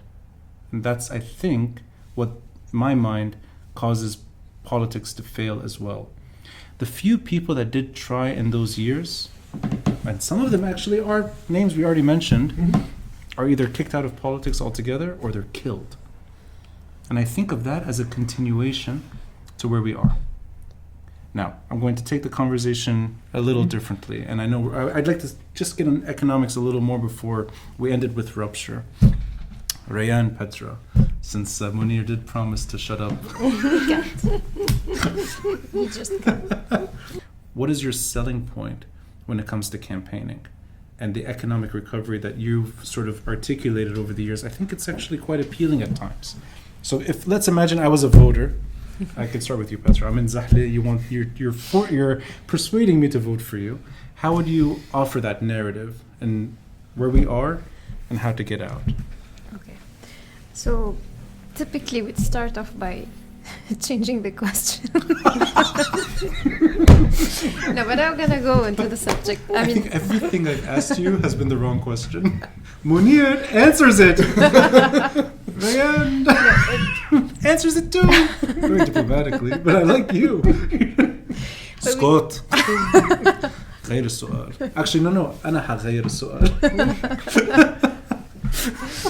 In a very kind manner. Yeah. No, but we spent some time setting expectations of what these elections would do with the voters themselves. So we don't end up on May 16 having a desperate society that says, oh, the civil society didn't win the elections. There's no hope in this country. It's like, we know civil society won't win the elections. So we set the conditions, the expectations from these elections and how we are approaching it. And then we do explain the program in a way that gives real hope to people. And we don't separate economic from social and political aspects of it. So we start by saying that if we want to turn this crisis into an opportunity, which is the title of most of our lists in Lebanon, we need to keep society. We need to keep the people in the country first. And how we do that is through universal healthcare and free basic education. Because this is what would keep people in this country. Even if their wages lost their value, if they lost their funds, but at least their dignity would be preserved. And that's something you could see doing as a bloc in parliament, that you'd be able to raise this issue. Not necessarily, No, because we know Nabih Berri So this would is this stop it. more lobbying? In other words, from outside? Or how would that look like? Okay, so we're gonna go back to this idea sorry, of how we no. are. Let me. I should ask you a better question so you don't throw it away. No, I'm not throwing it away. But I'm going to fix the question. Wait, it'll make more sense to you. The program assumes that this system is rotten and failing. exactly. And you have another program that you're working with, and you're going to sell that program. Not Zahle. Sorry, you want a voter to believe in this program. Not as a voter, as a citizen. Sorry. Yeah, I have to go the extra step here. When you're, there's a citizen in a state living in Zahle. I'm going to try. And post-elections, you're in parliament. How does that conversation evolve? Are you in parliament as a roadblock? Are you civil disobedience? No, really. How does your role function when the state has not changed? If I'm in parliament in May 16, I would be a delegate of the National Secular Council that we are trying to form through these elections. See. Yes. So it's not the state that we live in, it's the state you want to see replace it. yeah, and we formed its parliament. Right. And you're also an MP at the same time. So Yeah. how does that work in your are you going to even legislate? But we know that this parliament doesn't do any legislation. That's So maybe it's actually a more precise question. What does an MP from this group do if they win this round in parliament? okay. We'd still understand how the current parliament of Nabih Berri works, and if we're gonna use it as future MPs, it's gonna be yet another arena to confront the system.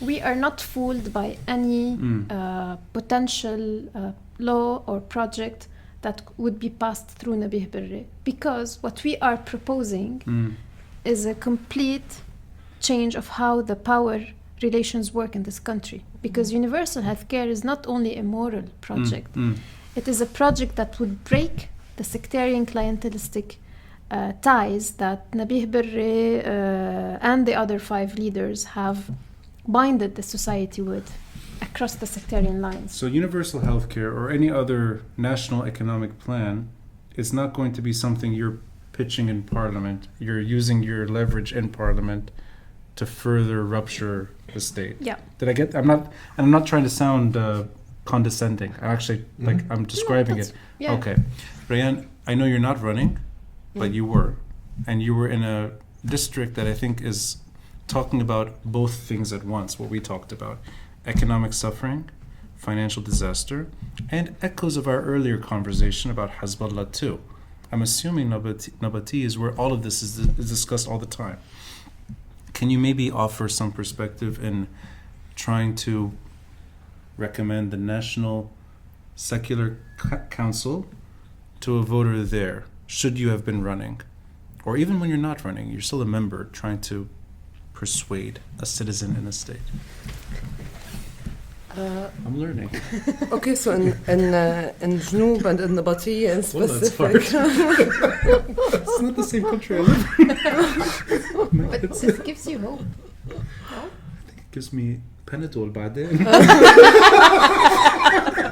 I hope. حبتين Panadol. Sorry Rayan, I interrupted. لا هو شو صار معه؟ Where is he going? وين رايح؟ بدك تفوت على الحمام؟ I didn't talk yet again, although I promised, but that's it. خلاص.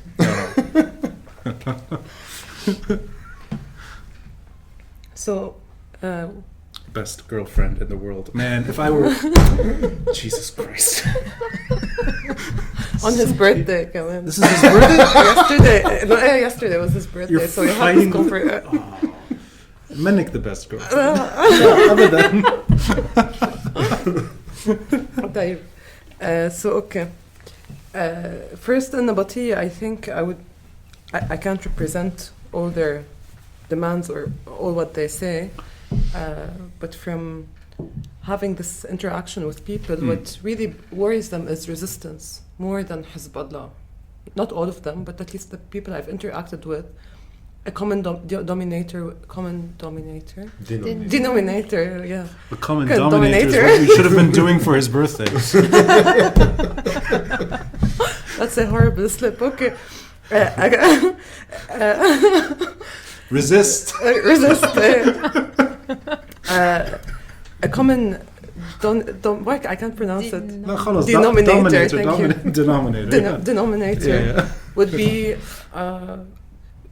them asking about resistance, and when you go maybe somewhere else, based on they would be asking about, as you were saying, like they might have other concerns based on, I don't want to say where they're located geographically, what their sectarian leaders have.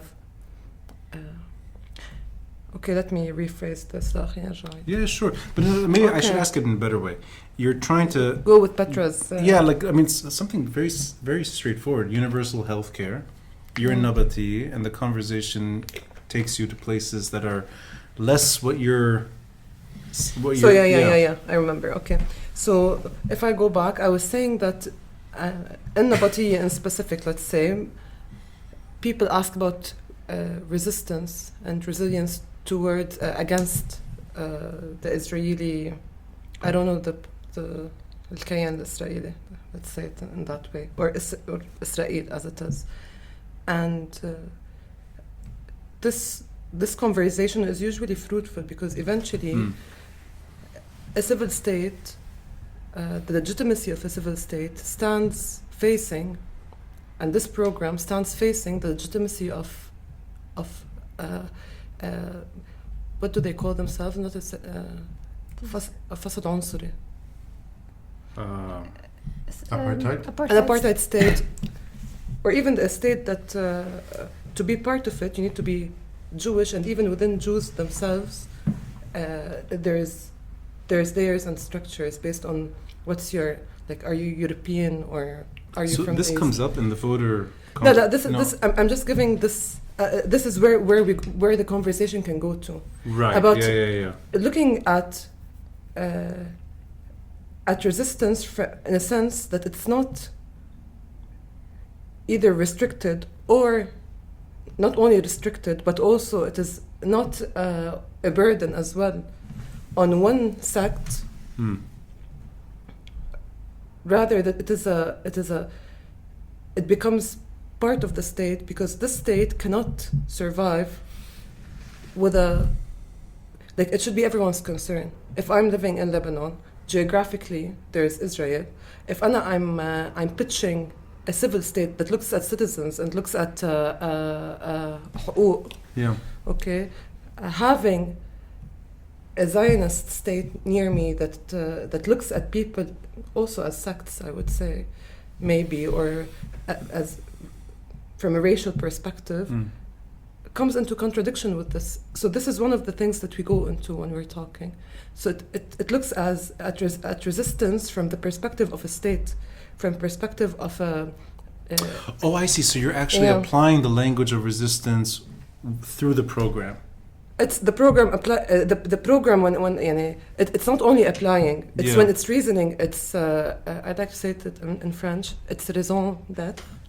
It's the same in English. Oh, really? Raison d'être. Okay. بالعربي. It has to be. You said it. Raison d'être. Raison d'être. When it's doing this effort, it must look at the Israeli state in a way that can I coexist with the state near me, so and how would I transform a resistance that was it was محصورة, it was limited to a certain sect, regardless of how you feel towards your sectarian zaim. Okay, I'm telling them that this program that I'm suggesting, I'm carrying. I'm not suggesting. It's a program that I'm carrying. I'm coming here and explaining it for you, or like explaining it further. Looks at you as a citizen and looks at your and doesn't just put you in a frame where you're part of a sect. Right. So the thing is, maybe if you go to Akkar, they're going to have different questions based on their interactions there, based on their own experience of living in Lebanon. But in these 3 different districts that are sharing the same program, do you hear mostly the economic burden entering the conversation when you're trying to, at least when you're campaigning? Is that something that you hear first before, let's say, sectarian concerns or anxieties or whatever you want to call it? The older stuff that doesn't really... I think everyone, no one can say that we're not living in there is no economic collapse. No one can really say that. But even with this might, before going into that, there are certain concerns that people from different political backgrounds or with slightly different experiences end up asking about this. The conversation is not limited to this. But even this same question could be asked in a different way. But let's say the 3 of you, since it's different districts, are you as bold in describing your program the way you were here? Meaning that, I like the way you said it, Petra, you're not in parliament to serve this system. You're doing this as an economic, your economics it transcends that. Are you able to make that your case when you're campaigning? Because I can imagine it's a hard way of describing your journey. Yeah, of course. The reason why we have 15 districts is to specifically repeat the same discourse from the north to the south. Oh, that's interesting. I never heard that before. That's why there's every single district is... Oh, okay. I see. This is one country. This is one society. People have different leanings, but the crisis is the same. And this made it actually easier for us to answer questions such as, why didn't the opposition reunite? Because we're not lured by what we're going to do as MPs if we win. Yeah. We know this is not the solution. This is not going to change the system. Even this is not going to lead to reforms. Let me wrap it up with a final topic, and it's maybe something that is speculation. I have this is really just learning. Something this huge that you've taken upon yourselves, replacing an Ottoman, French, Lebanese, whatever you want to call it, confessional, consociational, consensus-driven, power-sharing structure into something completely different. Post-elections, whether you do have MPs in this, I guess, illegitimate state? Okay. A legitimate MP in an illegitimate state? Is that right? Non-state. Non-state? Okay, so let's say a small number make it into this parliament, and you're not big enough or you're not sizable enough to see what you've started translate into more. Am I overstepping by asking that? Do you think of rupture as post-election sabotage? Is this, and I'm trying to find the right word to rupture. Not trying to make it. I'm not judging. It's not that. No. Is it that you think of the state as your target, so that anyone in this state becomes a target too? And I'll say it. I'm not saying it the right way. Let me finesse my question. Opposition parties, I understand, are now considered part of the problem. They're not necessarily friends on the path forward. And I think I got that right, that they're as illegitimate, should they seek power, as any other party in parliament. Their place there is still in an illegitimate parliament, period. I don't think we should put it in this black or white manner. Oh, okay. So it's not, I guess what I'm asking is, let's say another October 17 inspired MP is actually working in the parliament. Is that part of the problem post-elections? Not really. I mean, okay. But the problem is over-expecting what this person can do. Oh, sorry. I need to nail it. If I understood well. I can try and answer it this way. Let me be more. Rupture post-elections. What does that mean? Okay, no, it's not rupture post-election. It's rupture irrespective of whether there is election or not. Sorry, But post-elections, what is Citizens in a State doing? what we were doing before elections. Okay, so is let's that- so yeah. elections are a situation in which we are in. It's something that is organized by the power in place in order for them to renew their legitimacy. That's what elections are for. In Lebanon, in France, in the US, in Canada, in Sri Lanka, in Syria, in wherever. Then Irrespective of the level of democracy of these elections.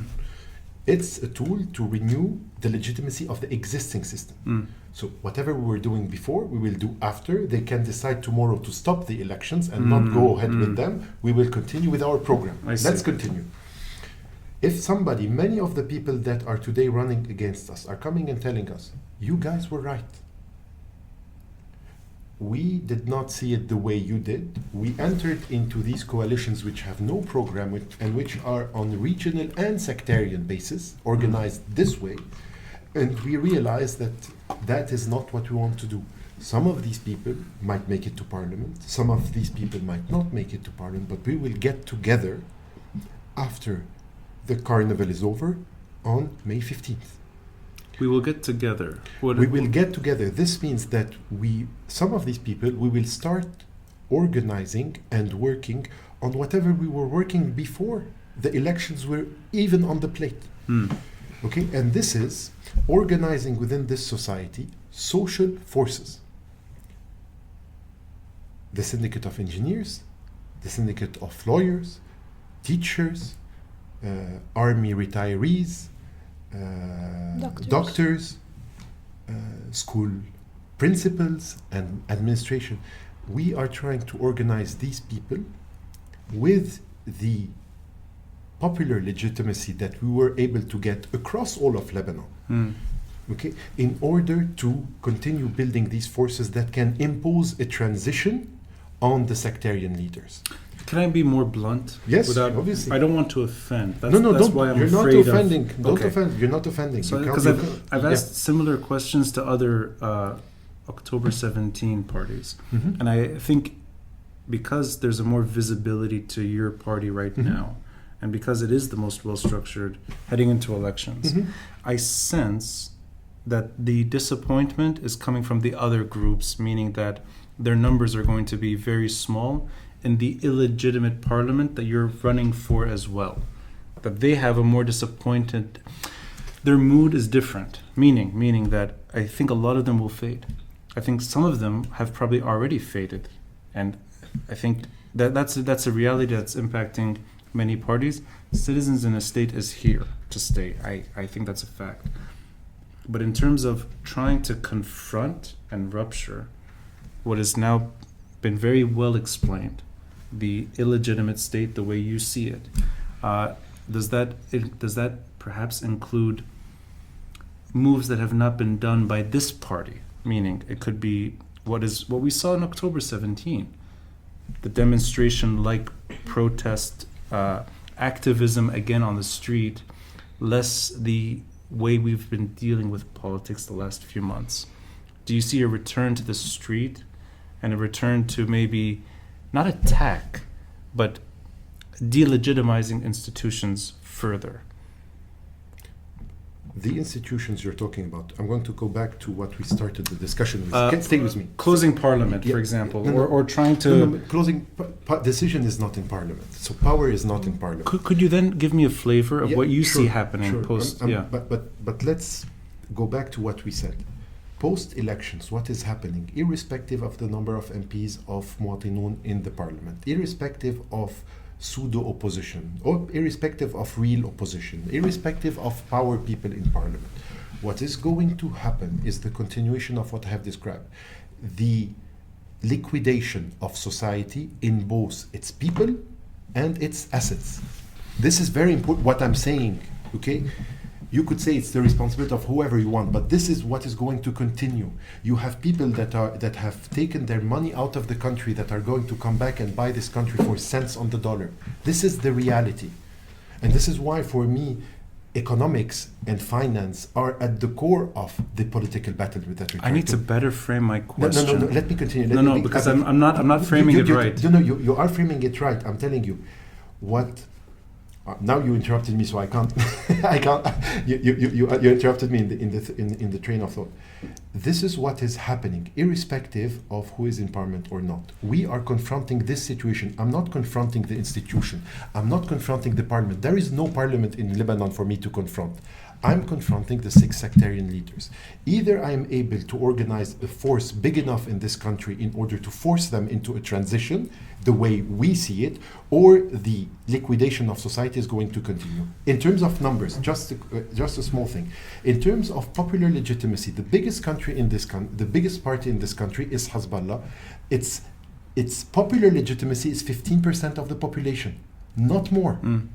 If you take Amal, Mustaqbal, the CPL, and wait, we're talking about between 8 and 11% each. If we're talking at Jumblat, we're talking less than 5. If we're talking local leaders such as Sami Jmail, Najib Miati, and what's his name, Slimane Strangiye, we're talking about 1% to 2%. This is what they represent. They are not, they collectively, or in each one in his district, they represent 90%, but across the country, the biggest one represents 15%. That's what we're trying to organize.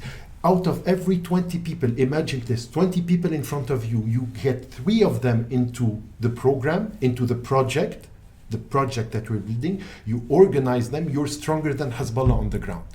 And because these people are concerned and because their power is fading, not because of us, but because the basis of the structure the system is built on, which is the ability to attract dollars in order to maintain the system. This is why, since Hezbollah is in power, we got twice the amount of dollars that we got over the first 13 years of the system, and this did not change, it accelerated. It's because he requires the same recipe as the system before in order to, because sectarian communities are, you have to see them like in the desert, tribes in the desert, they don't build resources.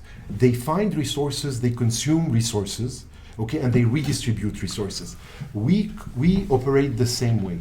We have to build a state which looks at resources and builds out of the resources. We have something better. So, the situation we are in is try to organize a force strong enough in order to impose a transition, because they are fading in power, and their fading into power leads to the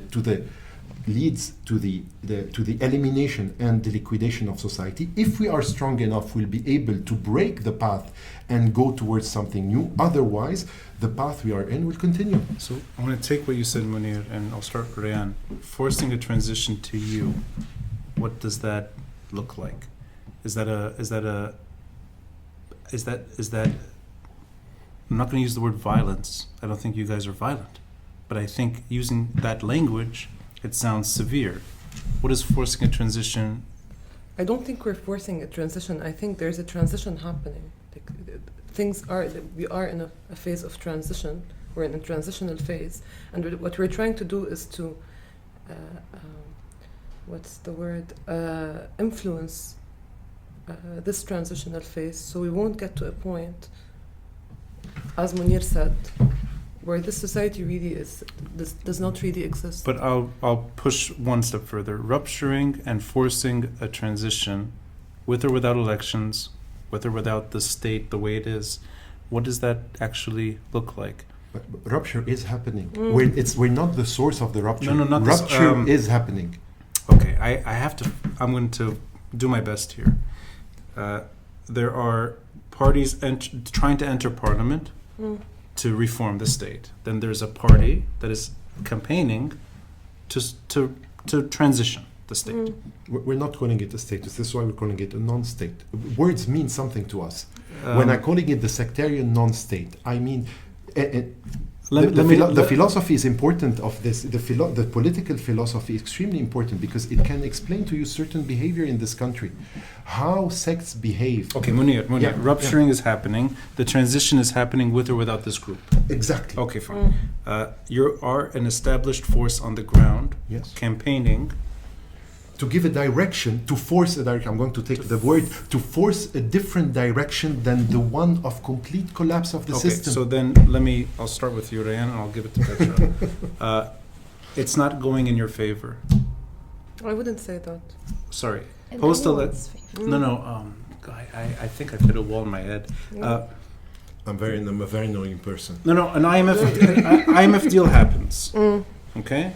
The state or the non-state is imposing itself in a way that does not suit the end goal that we all talked about, the philosophy of citizens in a state.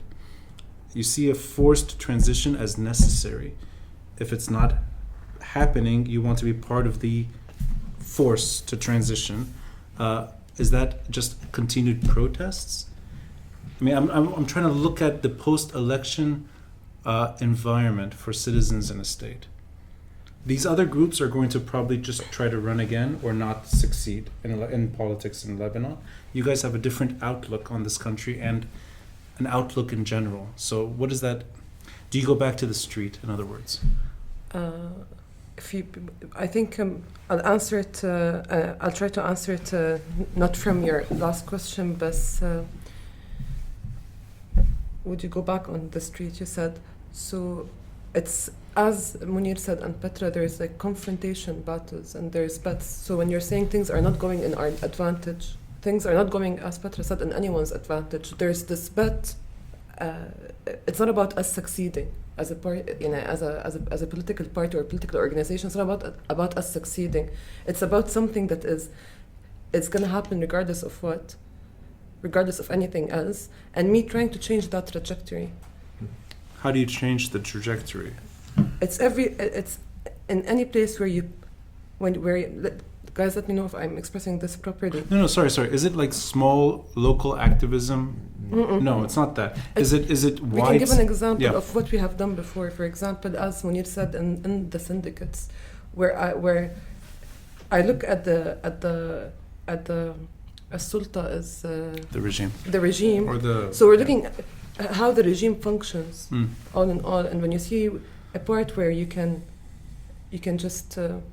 I think Sharbil explains it in a very nice way when he says we're taking a position of attack all the time. Rather, we're not just defending. Mm. You're always attacking and finding these confrontation battles where you can where you can show or eliminate these contradictions and change the not the behavior, but try to unlock people's unlock this. I would say ارتباط The relationship. This relationship, كمان Petra explained that before, between the citizens, that they're not aware that they're citizens and they have certain they have rights, but they regard themselves as part of a sect. Is it safe to say that there will not be the kind of post-October 17 demonstrations happening again from this group? Is that a fair bet? That in other words, the street will not take you further. You're going to be operating in a different way, and you're going to be you're attached to a transition that's already happening, and you're forcing it further. The protest in the street is only a tool to support the confrontation, and looking at what society will be facing in the coming month, it's gonna be hard to see millions of people going down the streets. I mean, the conditions of survival in the country are becoming really dire. So Petra, could I ask you then? You spent a long time persuading or trying to persuade, or I don't know what you're doing. It's the way you talk is quite appealing. That this is an illegitimate state that you're running for. What is the point of running for elections if you have such a sour view of this thing? Sour. Okay. No, really. Why? I'm a bitter person. No, but why? No, I'm joking. Why not just simply boycott or not take part and Okay. become part of the transition with or without elections? Considering the state of things today in the country, we do admit that we did not expect that the elections would happen. Mm. We still fear that they might be cancelled. So knowing that... Well, there's no way this episode's getting cancelled. We're going to publish anyway. That's going to happen with or without, yeah. So as a political party who's been developing a program to come out of this crisis for years and following the indicators and talking to people, participating or not in the elections took debates, internal debates in the party to whether decide to boycott or not. Boycotting would not raise the chances of the support of the program we are working on. I see. So we are using these elections to shift the way politics is being discussed in this country. So imagine today there is no muwatinun in the elections. People would be lost in the slogans you were talking about on the... I see. So you're using this as a way of promoting. Not promoting, but transforming politics into what it should be. No, but the way you said it appealed to me, that you see this as an avenue to share your program further. And people are willing to listen. I see. But there is an additional dimension to this. We are measuring the popular legitimacy of the alternative view of the program we are offering. So could I ask you then, let's say across the country you do get a sizable number of votes, but no one actually becomes an MP. Is that a success in your mind in terms of... Absolutely, Okay. but this is why I gave you the weights of these parties and what we're trying to do, and we would have been able to do it better if some of those who consider ourselves as partners were effectively our partners in this. We would have been able to give the alternative program more legitimacy. And what you said about demonstrations, I want to remind everybody, because some people seem to forget, nobody got people to go to take the streets on October 17th. Yeah. People decided on themselves because they were concerned to do it. What we could do is, if we are able to get 4,000 or 5,000 engineer families to take to the streets to force, getting back the value of their social fund. Yes, this is a demonstration which has a purpose. This is a demonstration which goes into a direction. And if it's not limited for them to recuperate a right they lost, but it's also to get rights for society, then it's even more powerful, because the first time it will be engineers, and we have organized this, and the second time it will be other parts of society. Yeah, but National Secular Council, with thousands of Lebanese that voted for it, is that a regime in exile in Lebanon? I'm trying to think really, and I will not go further on this. What the structure looks like, with the path you've set forward and the reality that's happening. Will you have delegates for your National Secular Council? Will you have a government that you think of as the rightful government? What does it really look like on the ground? Think of it as an institutionalized opposition body that, if it gathers the popular weight or legitimacy in these elections, it will be seen as a legitimate interlocutor with the IMF, with the syndicates, with the bank owners, with the Zionis. So you could potentially be the largest group in Lebanon in terms of numbers. I mean, I'm just speculating here. And this is what we would have liked to be with other people, which we know have good intentions for this country. And the fact that they are running on sectarian basis in small... I need to do one more. Okay, go ahead. Don't worry. We're almost done. Don't worry. I think I asked everything I wanted to. I think I learned a lot by what you have to say. I think it's safe to say, and Mounir, you mentioned this when we were talking off the not while recording, there may not be a common denominator when it comes to reality. Maybe that's the bridge that has to be crossed. I don't know if I can come to terms with everything I heard tonight. But I think you've definitely established yourselves as a visible alternative. That I think is permanent. I'll say something else. This is what resonates with me the most. Even though we don't see eye to eye on the system's defects, maybe we don't even see eye to eye on sectarianism and what it means. But the fact is, this group is defying inertia and gravity. And you're all over the country. Your confession never comes up, which I really like.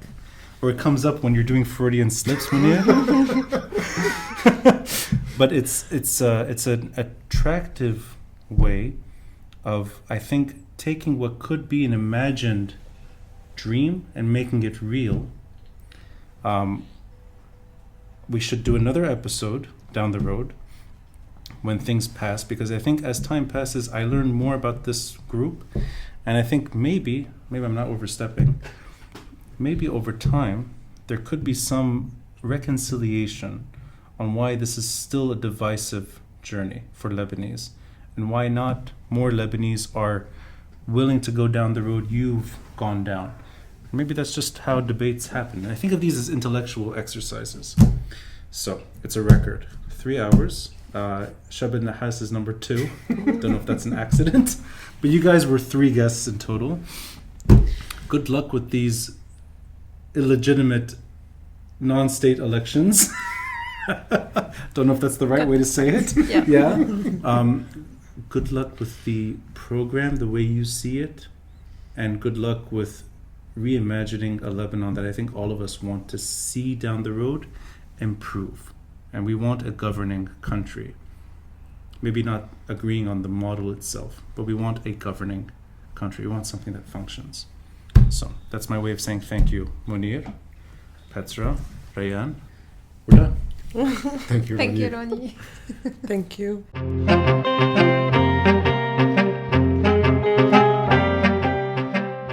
Thanks for listening and watching.